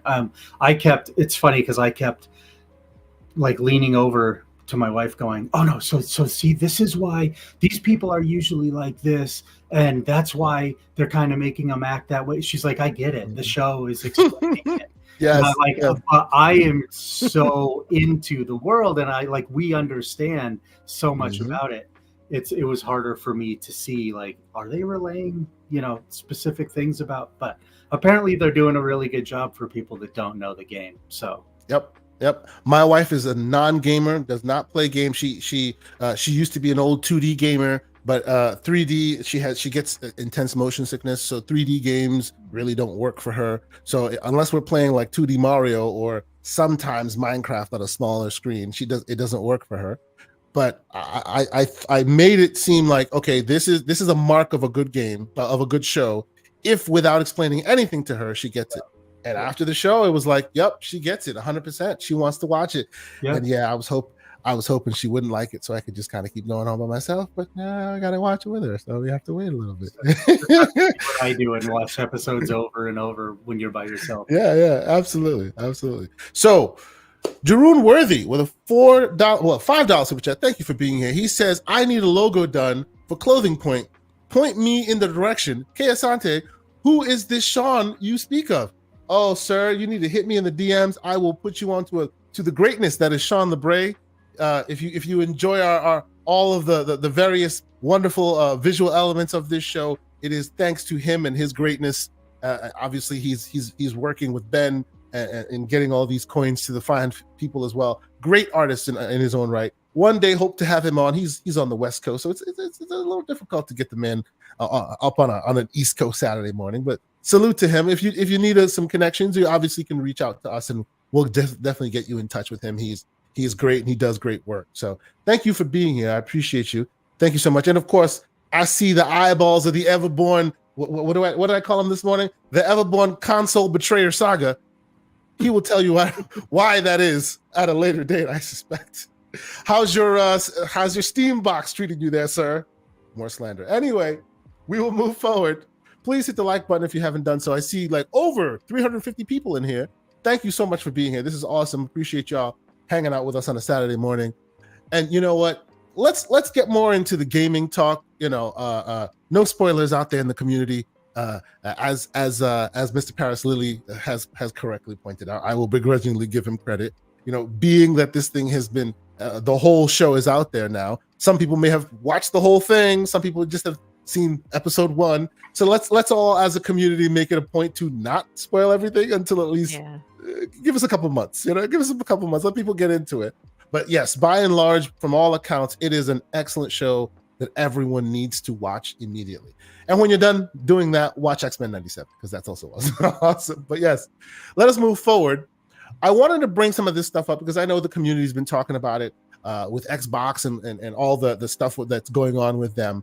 Recently, they showed off that they're now trying to bring some of their UI elements to other areas, right? We've heard Phil Spencer talk about how his pain point with his ROGLI and his Legion Go have been how it's not necessarily the best interface for Xbox gamers, right? So more and more we see them putting some interesting things in the works and showing us that maybe there's a future where all of this will be available, right? So with that, they announced that they had brought the gaming UI to the cloud, right? And you've heard me talk about it on the show before. I game everywhere. We game on the biggest machines, if you want that 4090, or you game on the smallest handheld when you're busy on the go, and everything in between. I have consoles. I enjoy them. What I've actually wanted to do for a while is to one day find some time and maybe stream and talk to the community. But the problem I have is I am not a big fan of OBS and going through all of that. It's a pain in the butt for me. I just kind of want to jump in and play. And it looks like maybe they've kind of given me a solution with this thing. I will show y'all real quick. And I would recommend people go check out the story, read the story of what's happening in the gaming world and how they're adding these updates. I think I'm showing the Windows Central article on it. They did a really good write-up on it, showing you all the potentials that are available. But here's my setup now. For those who, if you don't know if you have access to it or not, you go to your link, you go to, I think it's settings, and then you check to see if you're part of the preview. If you click it and it's on, you have access to it. And this is what it looks like now in the cloud, right? You can talk to friends, you can chat with people. All of that still stays active and live while you're actually playing your game. So I suspect at some point, y'all may be seeing Mr. K. Asante on the stream doing this and chatting with the community, because this kind of gives you a very easy turnkey method of doing it. I can literally click the button right now and I'm in a game. And by the way, another thing they've added kind of quietly is keyboard and mouse support. So like right now, while we're chatting, I could be playing this game, hit the button and we're playing, and it's super interesting. If you don't want to play anymore, you quit. And unlike before where it would completely get you out, it gets you back to the interface. So it's kind of cool. They're really doing this. I hope this trickles down to the old ROGLI and other handheld devices. Holly, I'll start with you. What do you think? Is this the dream? Is this the future, or you're not really into cloud gaming? What do you think? No, I do like cloud gaming. I used to use it actually before FanFest of last year. I think it was. I used it quite a bit. I'm one of those who uses it for the kind of the game preview thing. Yep. If I don't necessarily want to download it all the way, I want to hop in that way and see what's going on with it. Unfortunately, I don't quite know what's happening. I know they were changing some server blade stuff last year, I think it was, but kind of right after FanFest, every time I tried to load into it, it would be 3, 10, 15-minute wait. Yep, and it kind of lost its shine for me at that point, which is a bummer, because I think it's a super awesome idea, right? Seems like maybe GeForce Now has kind of perfected that quite a bit. I haven't tried it, but I hear it's really good. Although I'll tell you, I had a sub to GeForce Now, and I think I still am subbed to GeForce Now. I too have experienced some long waiting times in a service I pay for in GeForce Now. So I guess it depends on the demand at that moment, right? Yeah, so even the other ones, Yeah, sometimes it's just way too much, way Yeah. too many people trying to jump in. But yeah, their service is also really good. It's also Yeah. really good. Yeah. Well, and I do think, depending on your internet capacity Hmm. and all that stuff where you are, but I do think it probably is really kind of the way everybody's going. And Hmm. we saw on Twitter earlier this year, right, that Phil had said to somebody in a DM that all of your owned games, right, could be Hmm. played Hmm. on the cloud in 2024. They were hoping that Yeah. was going to be the case, which I think is a big deal, especially if you travel a lot and you just want to pop into a game and Yep. if you have your phone with you and a controller or something like that. I think that's a really, really great option. I wish I don't know how this interacts as well with like true streaming, right? I was a Mixer Mhm. streamer back in the day for Pour one about out. 3 One of the people. greatest services. One of the I greatest services loved that no one Mixer. It was used. so Yeah. good and it was integrated really well. I was Yep. really bummed that The shut down. only service to this very day that would easily let you see a lot of people's streams at once, right? What if I'm Yeah. streaming with somebody and you want to see their stream for a minute and you want Yeah. to see my stream Yeah. a minute? It would just let you see. I still miss that to this very day. It's unfortunate that it came and went before it had a chance to shine. Yeah. No, I agree with you. Yeah. Yeah. But Anyway, no, I agree with you. I Yeah. think this is cool. Mhm. This is really cool. Yeah. Yeah. What about you, Ben? Do you spend time? I know you say you take your gaming on the go a lot. I too tend to travel with my gaming handheld.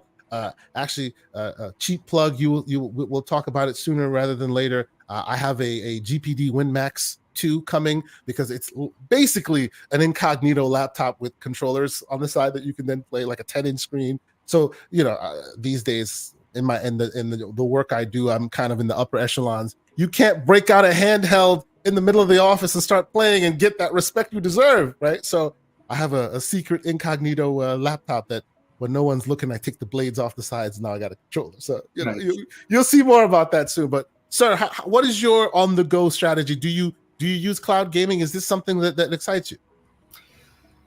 Yeah, it is. I think it's very cool. I know there are two kind of sides of the Xbox community where people are really dedicated to the consoles and they want that console experience to stay on the console and are not very happy about Xbox kind of going everywhere. And I get it. I have a Series X, a Series S, but I also have a desktop, a laptop, and an Ally. And because of work, I have to travel a lot, and I have barely any time to sit down now and just sit on my couch and play my Xbox.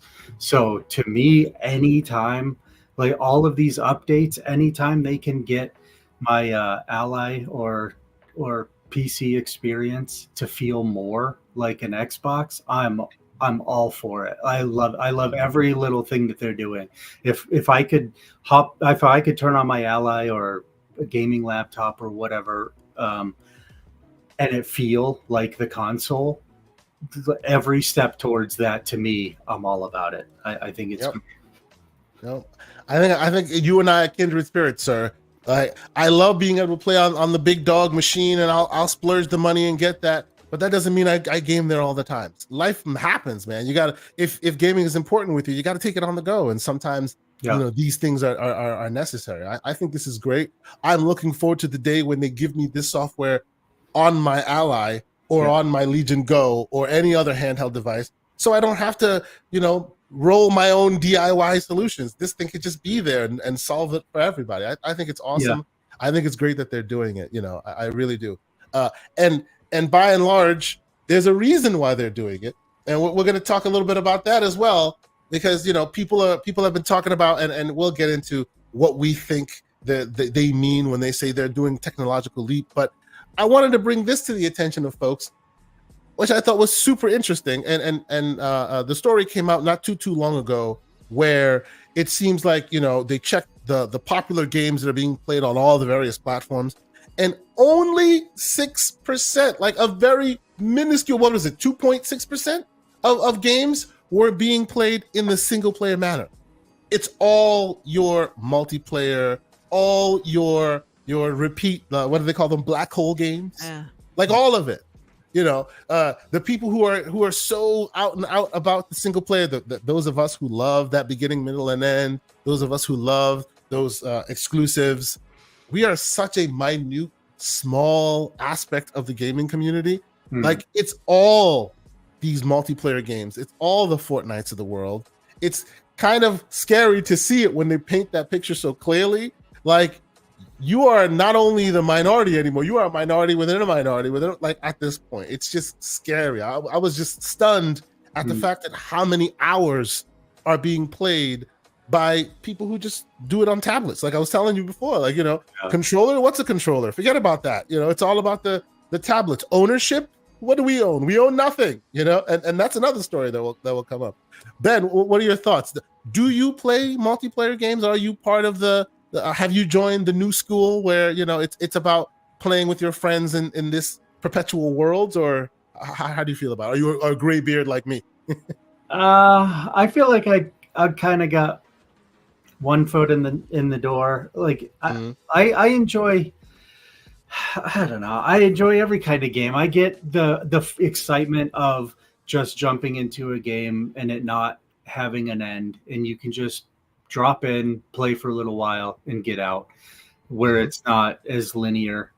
To me, that's why I like the open world RPGs so much, is because it kind of feels like the best of both. It is kind of like a single player linear story, but also it could never end if you don't want it to, especially now with all the like DLC and co-op and friends can just jump in with you in some of them and just go, like Fallout 76, kind of a perfect example, right? Like, it's coming from the old like single player experience, but now it's, and especially with the show and so many more people playing, it's a never ending, like, always multiplayer world. So I don't know, I see the appeal of both. I play all of them. Like, I lean towards kind of more a solitary experience, but I don't know, like, they're fun.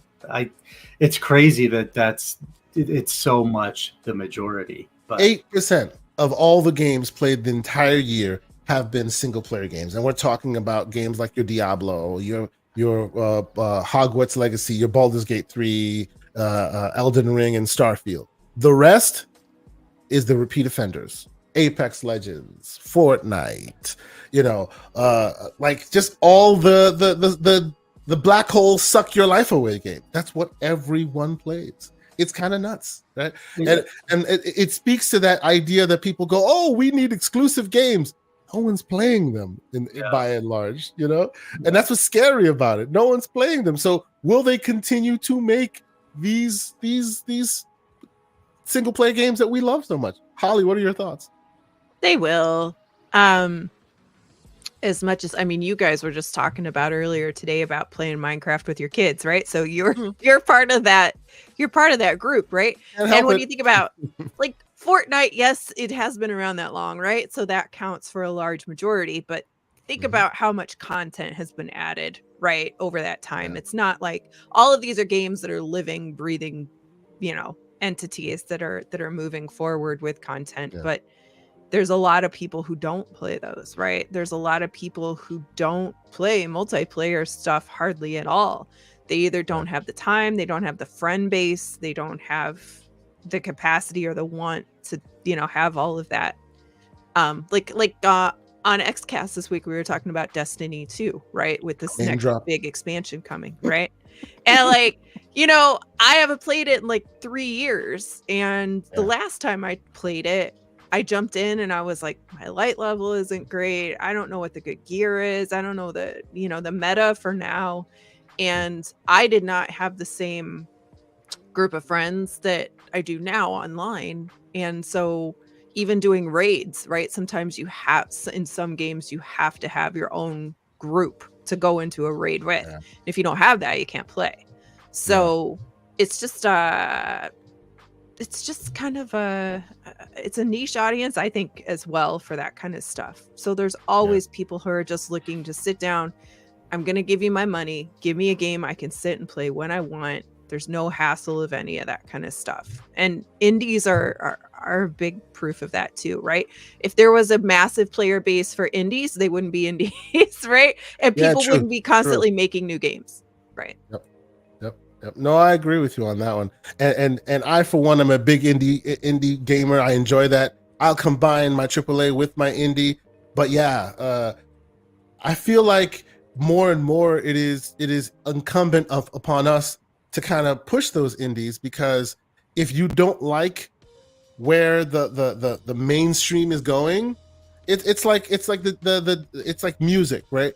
Not everything should be on the radio. You don't only listen to the radio hits. If you do, then the entire market will skew towards that, right? If you like certain things that are not on the radio, go seek them out. And that's why I'm always seeking out interesting indies to kind of counteract the AAA space that also has its place, right? You know, I do agree with you that there will always be a place for them, but it just surprises me that these numbers are so skewed in this direction.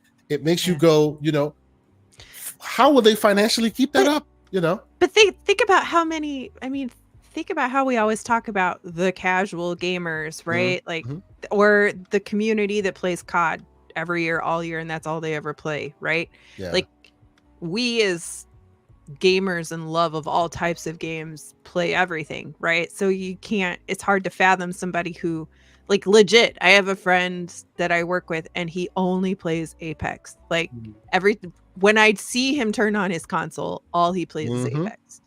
Yep. So there you go. There's a huge amount of people out there that do that. But if there wasn't if there wasn't enough of us to play other games, they wouldn't make them. But they do. Indeed. Yeah. I say shout out to the 400 people watching this. Thank you guys so much. We're spread like half on Twitter, other half on YouTube. We appreciate y'all for checking us out. This is amazing. Like, the numbers just keep climbing higher and higher. They came to see the Master of Coin, and we appreciate them. Thank you so much for being here. Hit the like button if you're on YouTube. You know, consider subscribing. We do this every week. You know, we're trying to grow this small channel to have a lot more to be able to talk about, a lot more to be able to share with the community. Roshan Eppinger, $5 super chat. He says, everyone or hour by hour? Could it be a minority of players spending enough time to skew the numbers like whales with microtransactions? Yeah, there is some of that. You know, but I think like Holly was mentioning before, you know, it's like, at least in the States anyway, there was this initiative to move away from your cable TV, right? Before cable was there, it was the incumbent. Everybody's like, oh, what is the streaming stuff? Get out of here. And then before long, it became 80-20 to streaming versus cable, right? And I feel like that's the thing we're seeing here, where like us graybeards, us horseshoe makers, as I call us, you know, we're like, this will be fine. It's just a fad. It's over. And then out of nowhere, the Jetsons show up, and the Jetsons in this analogy being your black hole games that literally suck your life away. You know, I've been fighting the fight not to play Fortnite. Yeah, it looks great. It's fun. It's all that. But I'm just like, I'm not a Fortnite player. I'm not going to do that. That's ridiculous. And then I saw Avatar: The Last Airbender in there, and I'm just like, oh, you sons of bitches, you got me. What am I going to do? I might jump in there, you know? Like, yeah. I will honestly say that Fortnite, to me, is the metaverse. Like, everybody's been throwing that around. Fortnite's the metaverse. It's the ecosystem. It's the place where all other gamers come to meet. It hasn't happened yet, but I wouldn't be surprised if one day you see Mario in Fortnite, because you see Master Chief there, right? You see Kratos there. You see every other IP represented. Like, whether we like it or not, at some point, Fortnite will take over the world and be the place where we all just play, like, you know, we play our games. But yeah, eventually I'm gonna have to jump in, whether I like it or not, because it seems like they're doing very interesting things. But I think, Roshan, you might be onto something where there are a smaller minority of folks that are literally like sucking up all the energy there and are the main cause of microtransactions and whatnot. And maybe that's also skewing it. But you can't deny that it seems to be the way forward, right? For financially anyway, it seems to be the way forward. And on that point of it being the way forward, and us, I keep calling us graybeards, us going in that direction, it looks like, because the environment that we're used to is eroding beneath our feet. I saw this story and I thought it was super, super like eye-opening. I have been saying this to people for years now, and now it seems to be happening, right? You don't own your games. Even games that you bought that are in your library, you don't own them. We've seen that happen time and time again, where out of nowhere, maybe you had access to something and now you no longer have it anymore. And they say, oh, it was an accident. You know, what was it? WB had published games from Nickelodeon and no, Cartoon Network games. It was. And because it was a tax write-off they could take, they just stopped selling stuff, right? And even in those instances, they accidentally removed stuff from people's libraries, and it was like, oh, it was an accident. We'll sort it out. This is Ubisoft right now, just out and out removing stuff from your library that you have paid for. Like that's the story here. The Crew obviously is going away. They have the new variant of the Crew. The original Crew is now basically the servers are being taken offline, and they're going into your libraries and removing the thing you paid for. Whether or not you hit the button and it says, oh, you need server access, that's one thing. They're not even letting you hit that button anymore. You owned it before, you paid X amount of dollars for it before, now you go there and it's not there anymore, right? It's just like telling you don't own these games. It's just so wild to me that we are where we are with it. Ben, I'll start with you. Did you know that this was happening? Like what are your thoughts here? I mean, it has felt like we haven't owned our games for a while now. I mean, I know that's because I have to kind of play everywhere, and I've played digital, you know, like especially with the Ally, and I've played on Steam for a long time. I have a huge game library on Steam. It hasn't felt like I've really owned those games for a while. So this kind of stuff isn't very, unfortunately, it doesn't feel that shocking. I mean, it's not right. I mean, it's I don't know. It's just not a surprise to me. I mean, it's just like games go away, and then, you know, it's like Netflix. Everything's just digital. So you have it while it's there, and then when it's gone, you don't have it anymore, which is another reason why back compat is so great. I mean, they let you keep your, I mean, as long as they're compatible in there, you can go and find a game that you bought, you know, 15 years ago and just load it in. So, I don't know. Yep. How about you, Holly? What are your thoughts? This is weird. It's tough because the servers are down and you can't play this game without a server. So, like, ipso facto, your game is dead anyway. You can't access it. But for them to just come into your library and remove it is that's a little extra step. What if, you know, remember when not very long ago in the fall, right, they turned on the Call of Duty servers that had been kind of defunct, and there was this huge influx of people who went back and were like, yes, this is great, right? And then the cheaters came in and ruined everything. But like there was a you know, kind of an small moment. A small moment of there was this, right? So you kind of wonder, like, at some point in the future, it may be cool to turn this on again, but now I can't access it to even be able to do that. Are they going to reinsert it back into your library? Probably not. Or what if they found, you know, technology is always changing. What if there's a way that they move it and it's not a big deal for a server to be popped on? And if you want to play this 20-year-old game at that point, right, you could do so. But I don't know. It's a 6 in one, half dozen in the other, because you can't access it because you can't play on the server. But shouldn't I still at least see it in my library? And when I try to open it, you get an error message or something? I don't. Yes, I think that was what they were trying to inoculate themselves from by just not having it available, so you don't get all those complaints. But now you have different complaints, right? Here's the idea that this brought to mind. And I've been advocating for this for a while, but let me hear what you guys think about it.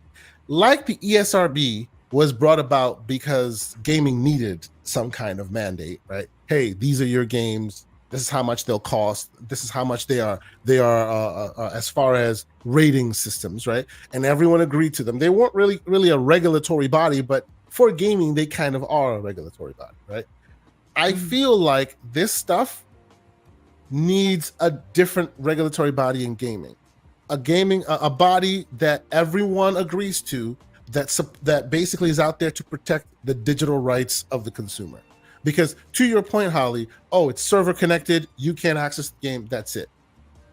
Us technologists know there are ad hoc ways to get around that. That's the reason why people have consoles that are connected to servers. We bring them back to life all the time, right? But we have to DIY our way through it because no one is forcing the company to go, look, your 360 is now defunct, but we will decouple it from server verification. You can go off and do with it what you will. Hey, your game no longer plays, but maybe we'll let you roll your own server, figure it out yourself. It's your game. You can do with it what you will. And as long as there's no one mandating or advocating on our behalf, they just get to turn the servers off and call it a day, right? This doesn't need to be this way. It doesn't need to happen like this. You can decouple it from the server. Yeah, you no longer need it. Let people have what they have, right? And then you move forward. And if you want it, you can keep rolling it. You can play ad hoc, connect to other people. Gamers will figure it out. They'll have their own makeshift servers. Minecraft has makeshift servers that you can connect to and connect to people and communicate without any outside influence whatsoever.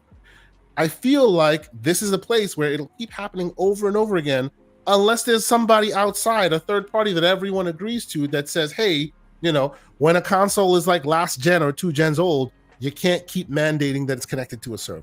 When a game is dead and you no longer see its value, you gotta decouple it from its access verification and let the people take it and do with it what they will, because they've purchased and they bought in, right? You can't just strip it away from them. I know Pollyanna, maybe every time I say that, people go, well, we don't need any more regulations in our lives. I get that. But then you're basically at the behest of these companies who can choose to do with whatever they want. And then when they're done, they just pull it away and you're screwed. I'll start with you, Holly. What do you think of this idea? I mean, I like it. Dumb question though. Could it also be something where it's inherent in the design of the game that if this is it's an eventuality for any online game, right? That this is going to happen.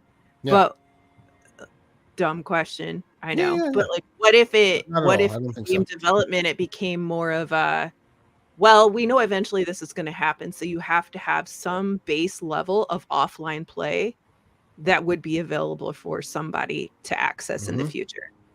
Obviously, it's a neutered experience, right, than what it was when it came out. But arguably, that's going to happen with any game. So, what if that's the alternative that happens, where there is some sort of base game that you can play in the future? Yeah, and your idea. I agree with you, and all that would work together, right? So if you knew that that's part of the mandate, well, not a mandate, but if that's part of what is expected, then when you build that game, you wouldn't focus solely on just the assets that are online that you connect to as a client. You would build some offline capabilities. So, hey, you can't play it online. Here's an ad hoc way of connecting to someone else. It's a neutered experience, as you say, right? And like an MMO would not be susceptible to that, right? Obviously. And shout out to 3-Bit, the host of Pixelated Echoes, along with Fuzzy Belvedere for making his appearance. Thank you, sir. Right, an MMO is different, right? An MMO, and even MMOs, people can host their own servers, as he is saying.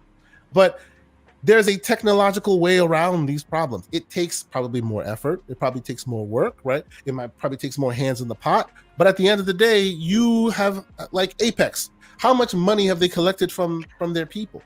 Right? I was gonna say, what about all of my Call of Duty skins, right? Like I pay for them. Thank goodness they finally in Warfare 2 to Warfare 3 said we'll let you carry your stuff over. Yeah. But when Gulf War comes out this year, will that also be the case? It probably won't, right? Yeah. Because it's a different genre, everything.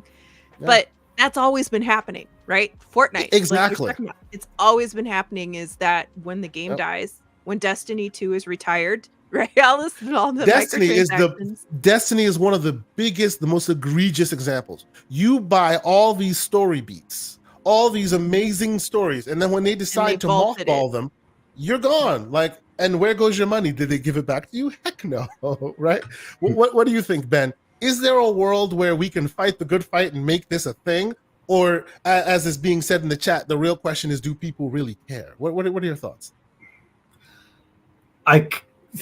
This might be a naive thought, but I wonder if a lot of these types of specific examples are happening because it's in the process of evolving, like the type of game. Like the previous article you had up, how the vast majority of people, like the demographic Are of people moving who that are way. playing Yeah. games, and more games are being built differently, like almost like just strictly online, just a service that exists. The game lives while its community lives, and then the game is kind of gone when the community around it is gone. They probably see all the numbers. They kind of think, okay, well, the time for this game has kind of passed, so we're going to move on.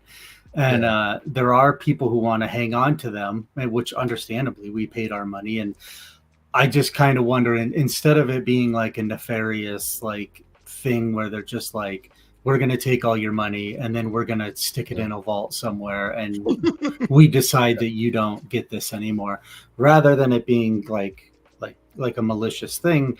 Maybe it's more of just, we're in this new world of like the game's life it completely exists online, and maybe all of the back end and longevity structure hasn't been really thought out as well as it should. I mean, maybe a regulation board would kind of help that, like it through its growing pains, but I don't know. Maybe I'm wrong. Maybe they just do decide to take it off, but you're right. I like to think that maybe it's more of like a growing pain rather than it's a growing pains thing. Yeah. I don't disagree. And that's what makes all this so difficult, right? It's not the mustache twirly nefarious thing, you know. But at the end of the day, people are still basically giving giving their hard-earned money to something that they will never in the long run own. Like I love the idea that I can indoctrinate my children right now by putting a controller in their hands, and he's playing. My son, who's 5, has played almost every Sonic game, has beaten almost every 2D Mario game because they exist in today's world. In the future, that is something that he may never be able to do with his children, because the games that he loves will one day disappear, and he has no recourse, right? And I think that's a little unfortunate. I bring this up because, like, I know I'm a minority within a minority. I love VR games. I've played VR games for many years. One of the big VR games that was a first real big 3D multiplayer VR game called Lone Echo. It was a monstrous game, but as you say, Ben, growing pains. At some point, Meta didn't find the numbers advantageous to them, and they wanted to close. They had to close up shop. And I mean, for VR, it had a huge following, like almost 1 million people, almost, because that's VR, right? And they were all like, please let us ad hoc, let us do it ourselves. You don't have to turn the servers off on us. No choice. They did that. Game is gone. Now people are trying to cobble it back together themselves and roll it for themselves, right? But in a world where there is an eye towards, hey, we have to hit a certain threshold. You know, we've reached a certain amount of individuals playing, so we have to at least give them the option to continue their rights to this game. I think that would go a long way to help things. But the great Hargeet Chani in here with a $10 super chat brings up a very interesting point. He says this is regulating property rights, which is legit. Ownership of a license is something that needs to be defined better than it has. If only the FTC cared about such things over other things, with a smiley face. Sir, we see you with the violence on a Saturday morning, and you're making a very good point. You know, it's not a one size fits all answer, right? It's not a simple solution, but I hope it's something that people start caring more about, because more and more I see us graybeards, our games of old, the games we loved, seem to be kind of going by the wayside in favor of these, you know, forever games, which clearly may not last forever, you know, and you spend all your money in there. But, you know, it's one of those things that I feel like if I see it, I need to bring it to the congregation, because I feel to the question, do enough people care? I think more people should care. You know, I really do. I think more folks should be a bit more galvanized in this way to demand at least some, not force it, but have there be some people that care about this stuff. And we really do appreciate that. But these are the conversations we have on a Saturday morning, people. Thank you to BT Maverick 707 for gifting 5 memberships. Sir, I appreciate you. Thank you so much for doing that. That is amazing. That is too kind of you, good sir. We appreciate that. But yeah, let us move on. And I will say, this is why I'm like, hey, we need to push forward for new technologies, push forward to new interesting places. I will take a quick detour and talk about what Xbox is doing, because I feel like that this all helps in that way, right? Oh, no worries. This all helps in that way. They may be possibly working on a handheld future. We've all heard that about that, right? We've heard them talking about the technological leap. People go, is that the console? Is that the handheld? This and that. In a handheld world, you really can't mandate these ever-living worlds all online, because most handhelds don't stay online all the time. They have to go offline, right? So the question becomes, how does that juxtapose to the potential future we're seeing here, right? First off, I'll start with you, Holly. Are you excited for a handheld future? And isn't that a little odd compared to the idea that most people are playing all their games in this online world when they're handing out handhelds, right? Like, unless we're talking about a handheld that's always connected, oh, that's a future I want to be a part of. But I don't think that's long for this world, not at least not yet in the United States. What do you think? Well, we've seen there are some, like, our handheld's going to be the next tablet thing on your phone plan, where, you when you bought a tablet, you either had the option of Wi-Fi only or with a $20 a month fee for your 4G service or 5G, whatever it was at the time, right? I could see that being a thing, but the amount of data you would probably be pulling with that would be significant, right? If depending on how much you use it, how much you play. The airplane mode is essential for the Ally, just for the battery life on it. And that is and that's a what? That's a Wi-Fi radio. You put an LTE or a 5G, a millimeter wave radio in that thing, you can see the battery suck, like, as you're watching. It'll just go zoop really quick, Yes. And you can literally watch it just slide down, like, as you're playing games on the Ally. I love my Ally, but dang, the battery on that thing is just boo-boo. It's bad. Yes.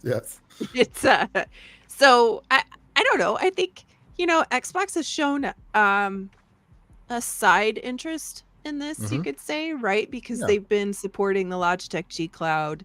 The Ally, they went on the marketing couch, you could say, right, at that hotel, talking about how they helped Asus, like, build this thing from the ground up and be integrated into it, and how Windows was part of it.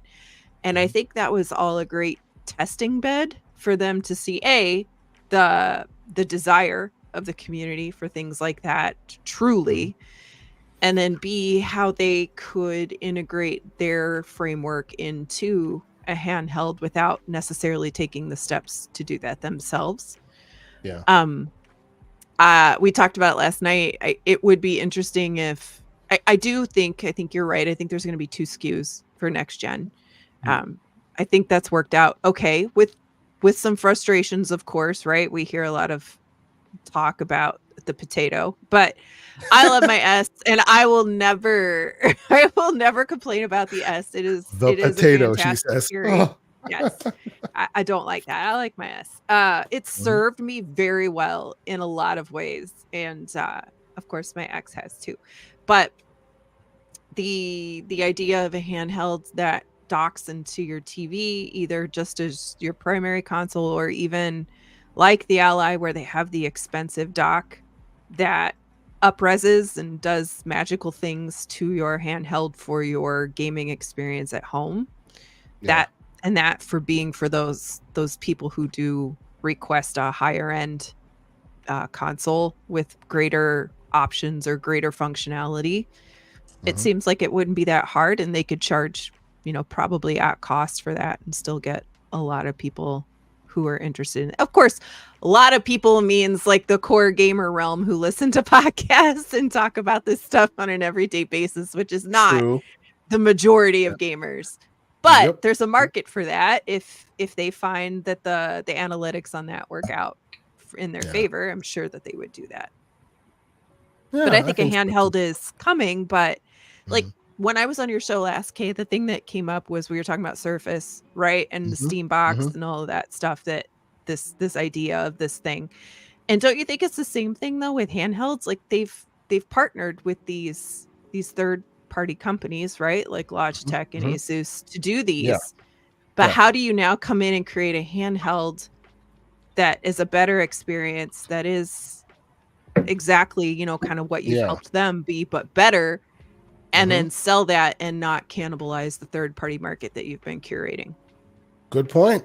Good point. I agree with you. And that's why I think that they will do what they do in the Surface world, where they will offer you a reference design, but they'll give room for third parties to basically outshine, right? Mhm. I still contend that a Surface laptop is one of the best laptops you can get, It is. but They're amazing. I don't love recommend it because more often than not, it has a weaker processor and it costs more. And they do that on purpose. But I feel like they last. I don't know. I feel like my Surface, it's old Mhm. as snot, but it still Mhm. runs It perfectly. still And I kicks don't think butt. That's right. I've never Mhm. had a laptop last as long as Yeah. that one has. Yeah. Well, see, and we'll talk a little tech on that one. The reason why I honestly think that they did that was because they were tired of people selling that bad narrative. Oh, Windows is terrible, because you kept loading it on terrible hardware, right? So this way, you can't say that. It's the same thing as the narrative that's being peddled about the Series S and the Xbox and all that. If you create a game that uses that system to its fullest capabilities, no one can ever say it's crap anymore, because you now have a reference design to say, well, why haven't you hit that bar? Because that bar can be hit, right? But in this realm, though, I do see a world where they create their own reference, right? And then they also offer it to your ally. They offer it to your Legion Go, and even the crazy Chinese variants that you may not have heard of, right? They all get to be an Xbox if you choose to purchase that. Doesn't mean that they lose anything. It actually works in their favor, because usually they subsidize their own hardware, right? And in doing so, it takes you being a purchaser and a subscriber and buy in multiple times before it becomes advantageous for them, because the hardware itself costs them too much, right? I've said this before. The Series S, the CPU alone costs more. I think it was like last I checked, it was $350 just for the Series S of CPU on the retail market, right? That's just for the processor, not for the hard drive, not for the white box, not for the marketing, not for. So if you buy one of those things, they need you to buy Starfield. They need you to be a subscriber. They need you to buy multiple things in order for them to break even and maybe make a little bit of money out of it, right? So from a financial standpoint, if you bring your own hardware, or you're on your own PC, or you're using a third-party purchaser, right? And you're still in their ecosystem purchasing and doing those things, they win out. They don't want you to buy their hardware. They want you to bring your own, so it doesn't cost them anything. You know what I mean? So I do see a world where Asus becomes an Xbox peddler, right? And so does Legion, and so does all those others. Ben, what are your thoughts? If this world happens and you get your hardware, you get a reference design Xbox, would you forego your ally for one, or would you just go, hey, just give me the software and I'll throw it on this thing and be good? What are your thoughts? There's so many different directions. Personally, I love this whole wave of handhelds becoming just gaming PCs. I think, me too. In a selfish way, I think it's great. I'm all about it. I'm probably gonna, for years, I've been like in this like drain of money of getting GPUs, like the next NVIDIA, like upgrading your PC. And when the Steam Deck came out, I got a Steam Deck, a pre-order on a Steam Deck as quick as I could. And then I found out the Ally was coming out, and I immediately saw a pattern. Like, oh, this is going to be like the new GPU. Every year, we're all just going to be upgrading handhelds.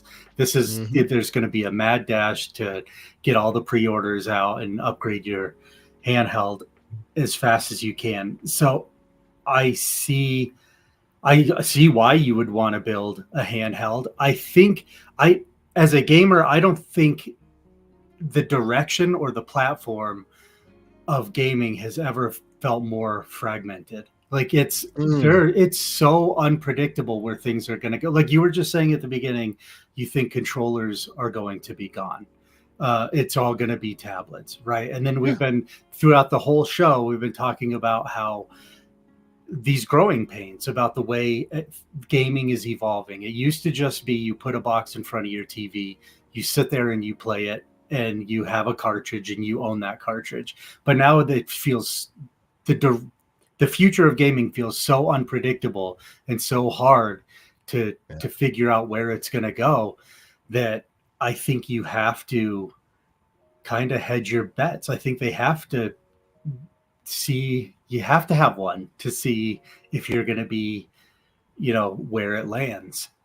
Like your kids who don't even use controllers and only use a tablet, is that going to be like a hybrid version of, are they going to adopt are they going to put their iPad down and pick up a handheld and then kind of have a controller?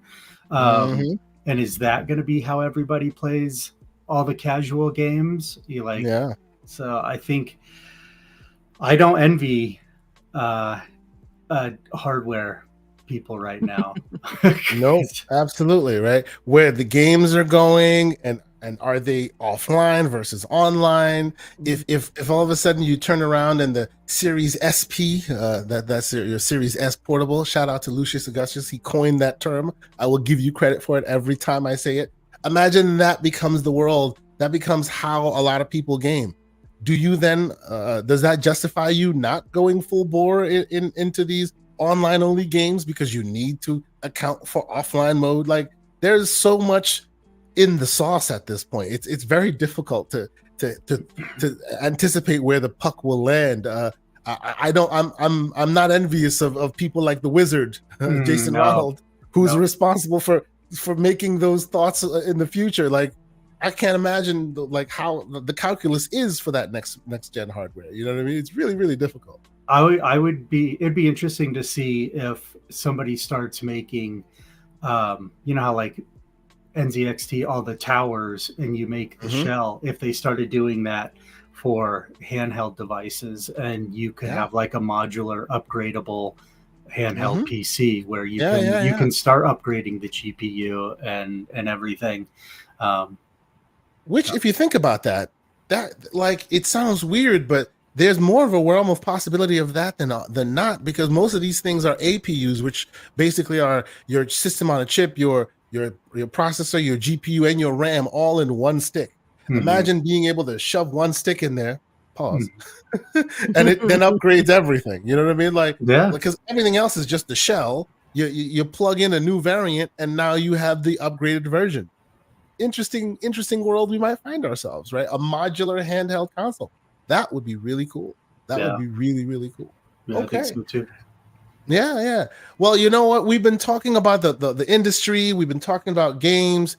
As I said, I'm peddling a narrative because we see what's going on in this world. We see like the games that we love, the gaming world that beneath our feet. We're kind of the horseshoe makers that still bemoan the future that is coming for us. I will say that's not all there is in gaming right now. Indies are really ruling the roost. There's still such dynamism in that environment. People are still really making really interesting things that a lot of times goes unseen and unheard, and people are trying to get your attention. Games like Tales of Kinzara, which is really big right now. People are talking a lot about it. I've been watching a bunch of reviews on it. I am super excited to dive in once I'm able to do so. So, I'm here to advocate for them indies. I don't know if you guys saw that there was this initiative called the III initiative, where just a bunch of indie studios got together, 45 minutes of trailer after trailer after trailer with a whole bunch of different, and they're all really indies, like people who benefit, who eat from the cash you give them. The investment you make directly translates into their well-being, and they tend to be shooting their shot higher than even any of these AAA games are. So I'll kind of scroll through it and talk about some of the games that I saw there. I don't know if you guys paid attention to this thing. I'm hoping more and more folks do so. I honestly think that it's the way for us who enjoyed the ways of the past to keep this initiative alive, right? We don't want everything to turn into that black hole game that sucks all the microtransactions from you. I don't know if you guys had a chance to check this out. Holly, I'll ask you while I'm scrolling through some of the media here that came out from it. Did you see the III initiative, or have you heard any games that came out of it? Yeah, I haven't watched it yet, but it's on my Okay. to-do list because I do really love indies. But I did see what caught my attention, or when I first saw this, was the fact that Slay the Spire 2 was announced. Yeah. And Slay the Spire is such a good game. If you haven't Yes, played it it, is. it's a card-based game. It is absolutely fantastic. It's really hard, but it's good. So that was like, oh, wait a minute, what?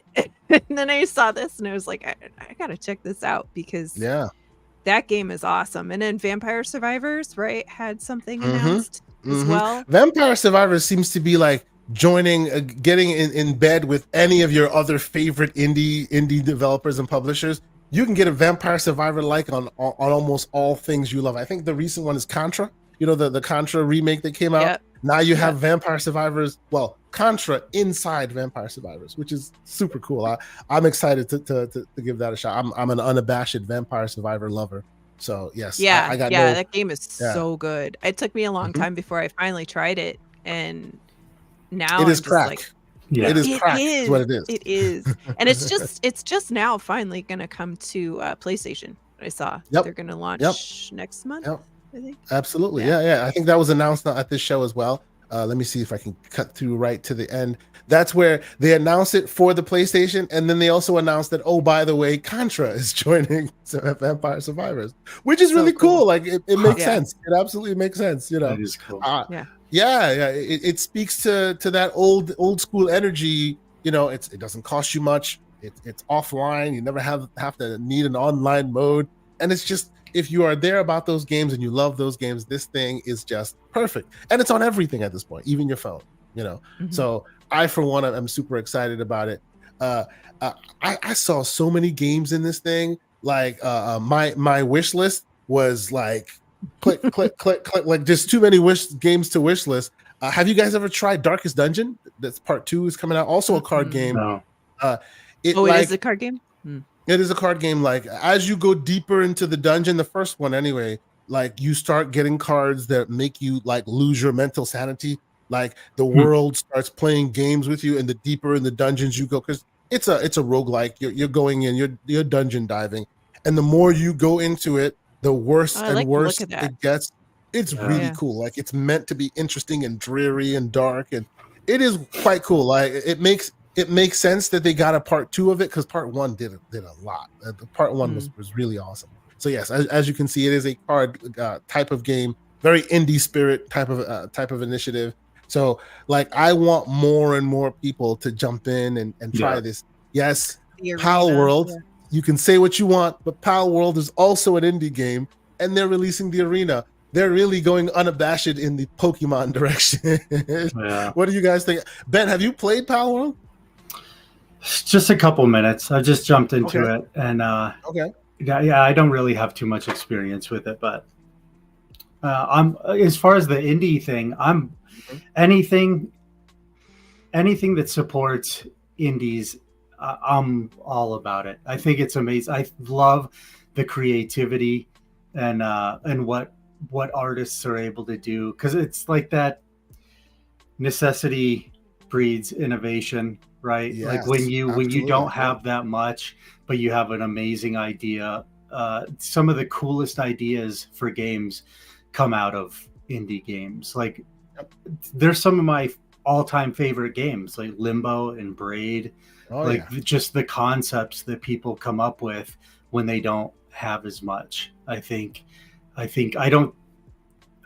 only possible when you have a small group of people with a focus, and they don't necessarily have the resources that a big studio has. So I think that's all. I think indies are always going to be where really cool, innovative gameplay comes from. So there should always be a place for it. Absolutely.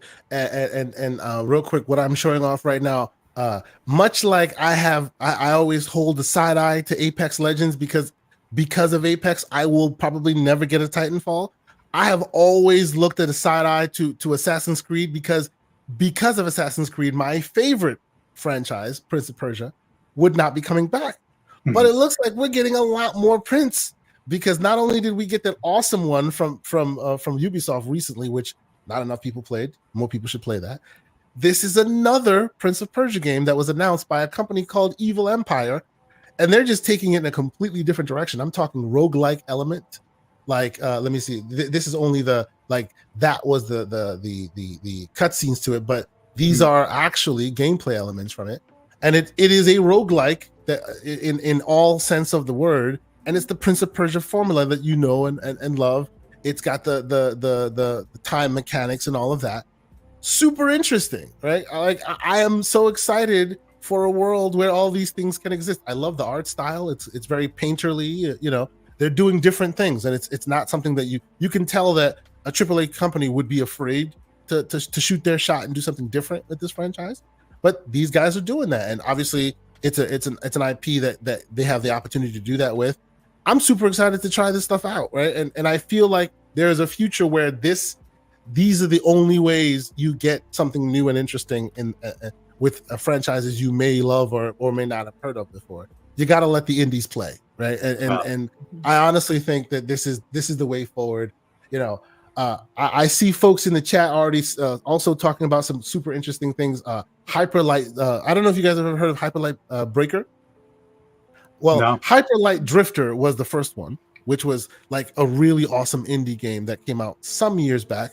If anybody has ever, if you play around with game engines, there's a game engine called Game Maker Studio, which purports to be a game engine that doesn't use too much code in order to make your ideas come to life. So someone literally built a game that ended up getting super popular, Hyperlight Drifter, in that engine. Yeah. And now they've come back with Hyperlight Breaker, which is their next version. I'm not sure if they're still using that engine, but still the indie team, like super, super interesting stuff. I will say you'll see a lot more from me in that, because I'm going to start really pushing to have more folks like check it out and play those games, because we need those games to exist. Because when those games exist, I'm talking about your 33 Immortals and all of this. Yep. When they exist, then you get to play a lot more of those interesting things, and it's not always our black hole games, as we call them. Where you get stuck in that mud. But okay, it has been an awesome show. As I said, we're keeping it tight this week because Everborn Bloviator is not here to derail our show with the slander and the madness. We miss you, sir. We look forward to having you back next week. But it has been an awesome show hanging out with you, with Blue and Ben. I will also say we were scheduled to have the OG PTK Blam on the show, but life happens. Woke up this morning, there was some issues. He wasn't able to make it. Everything's fine, but he sent me some messages in the DM saying that unfortunately he won't be able to make it. It's all good. Life happens. We'll definitely reschedule him back on the show. But you know what? I have to say, thank you guys so much, both to you, Ben, and to you, Holly, for being here, for having a great gaming discussion with me today, and keeping it concise. We're not going to be here for 4 hours. This is amazing. Ben, tell the people where they can find you, where they can keep up with all your ongoings. Tell the people to be patient with you, because these coins take time. yeah, it takes time. It's a process. We're learning. We're trying to get more efficient at it. I'm on Twitter at Ben Kenobi 2020. We have a fan art account as well. We're going to start putting more stuff on that. So that will probably be where it all gets funneled to. Do you guys do more of the fan art show? I saw a couple episodes. I was like, hey, they're doing fan focused, art focused stuff. That was really cool. Like, are you guys going to be doing more of that show? There will be an evolution of it. That came from Tim and I kind of talking and putting something together. Things have kind of changed with with some things. So we're still talking about it. We got something coming. Cool. Yeah, excellent. Thank you so much for being here, for telling your story. I hope more people are galvanized by your story and are inspired to do some interesting things on their own that, you think that would help the community in this way. I hope one day I hear that Ben Kenobi has quit everything he's doing and now he's doing this thing full time, because that's awesome. I think it's, amazing, the stuff you've been able to accomplish just by yourself. And of course, not to be outdone, that blue number jumping in and assisting and giving some much needed gatekeeping. We appreciate you for being here, Holly. This is the second time you've been on our show in a short amount of time. This is great. Appreciate. I didn't expect to have you on so soon, but it's always great to have you on, and I appreciate all your takes and let the people know where they can find you, keep up with your stuff, and all the ways that you can continue to slander the likes of Infinite Umbra and he makes it too easy. He does, clearly. No singing from me. What about you, sir, Batman? Thank you. Where can you keep up with all your ongoings this week? Yeah, thanks. I am that blue number on X, Twitter, all of the gaming platforms. Come find me there. And if you want to play something, especially like 76, I've seen a lot of people saying, oh, I'm going to download 76. I'm going to get into 76. I am not an expert, but I have played a lot of it, and it is daunting at first. So feel free to ask any questions. And also, yes, if you are interested, one point of clarification that came up, and I'll just make sure that say it here. We are not selling the collection of coins. We just don't have the stock of that. So, we all love you and we love that you have an interest in the coins, but we just don't ask for a collection or a set to purchase because we just don't have it. We're not selling any of them, actually. Yes, that is also true. Don't hit me up asking to buy one, because it's not gonna be a yes from us. Sorry. At least right now, that's not an option. No. But if you are interested in customs and that kind of thing, please, send me a message and I'll get you some information. Otherwise, I am on the Renegade Realm podcast on Tuesdays at 5 p.m. Central, where we just try to talk about gaming, and it usually winds up into just crazy goofiness because there's a lot of ADHD that floats around. That's a brilliant, weird time. And then also Friday nights on the Infinite podcast with Infinite Umbra and Risk It for the Biscuit. And also, everybody, go watch the episode of Kind of Funny Xcast this week and drive those likes and drive the viewership on that, because I asked you to. So thank you. That's right. Let folks know. Let folks know that Holly was on the show. Get the likes up. Get those numbers up. So maybe they'll have her back on that show. It was awesome seeing you there. I was like, oh, that's amazing. I was so proud to see you on that screen shining. Yeah. It was awesome to have you there. But it's been a great show, folks. I will say to all the folks that are in the chat, thank you guys for rocking with us. We kept it concise. We're not doing a 4-hour screed this day. We appreciate all of you guys and all the great folks, both on Twitter and on YouTube, for being a part of us of this show. I put the Discord link in the chat. Please join the Discord. Let's have conversations in that Discord. I will, of course, put all of the information that we have on Ben and on Holly in the show notes as this post. You'll also be able to listen to it on your commute, if you will, when this posts to all your favorite podcasting services.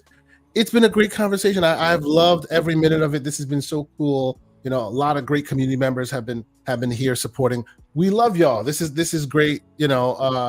I will say you will find me, and I was saying it before, you'll find me and Mr. John Wolf on Monday nights talking a bit more PC-centric stuff. We're leaving the MR stuff behind because that still has bad connotations, man. I don't like that. I don't like that PCMR talk that people try to get into. I say the tent is big and we have arms. We will greet you as brothers and sisters. And if you have questions, we're ready to answer it for you. It's not as difficult as it used to be. Yes, there's some pluses and minuses to it, but we'll answer any questions you have there. So come join us Monday nights, 7 p.m. Eastern Standard Time. But yeah, I think that's about it, folks. Catch me on X, catch us online. You'll see me playing games and enjoying myself. And don't hesitate. You follow me, I'll follow you back. It's been a great show. Salute to all the members of our wonderful channel. We appreciate y'all. Y'all keep the lights on for us. The next big thing that you'll probably see from me is Gamescom. I might be rolling around them streets in Germany this year, and I'll do my best to have some footage out there. We'll do lots of fun stuff. There's so many activities coming, and I've been told that I need to make myself more available and be there in the flesh. So maybe you'll start seeing more of that from me. But it's been a great talk. Thanks to Holly and for Ben for being here and hanging out with me. And yeah, until next week, folks, I say, have a good time with them gaming. Go out there and go watch more of the great shows that are on this week. Tell them that we sent you, and we'll see you next week. Peace. Nice to be in orbit.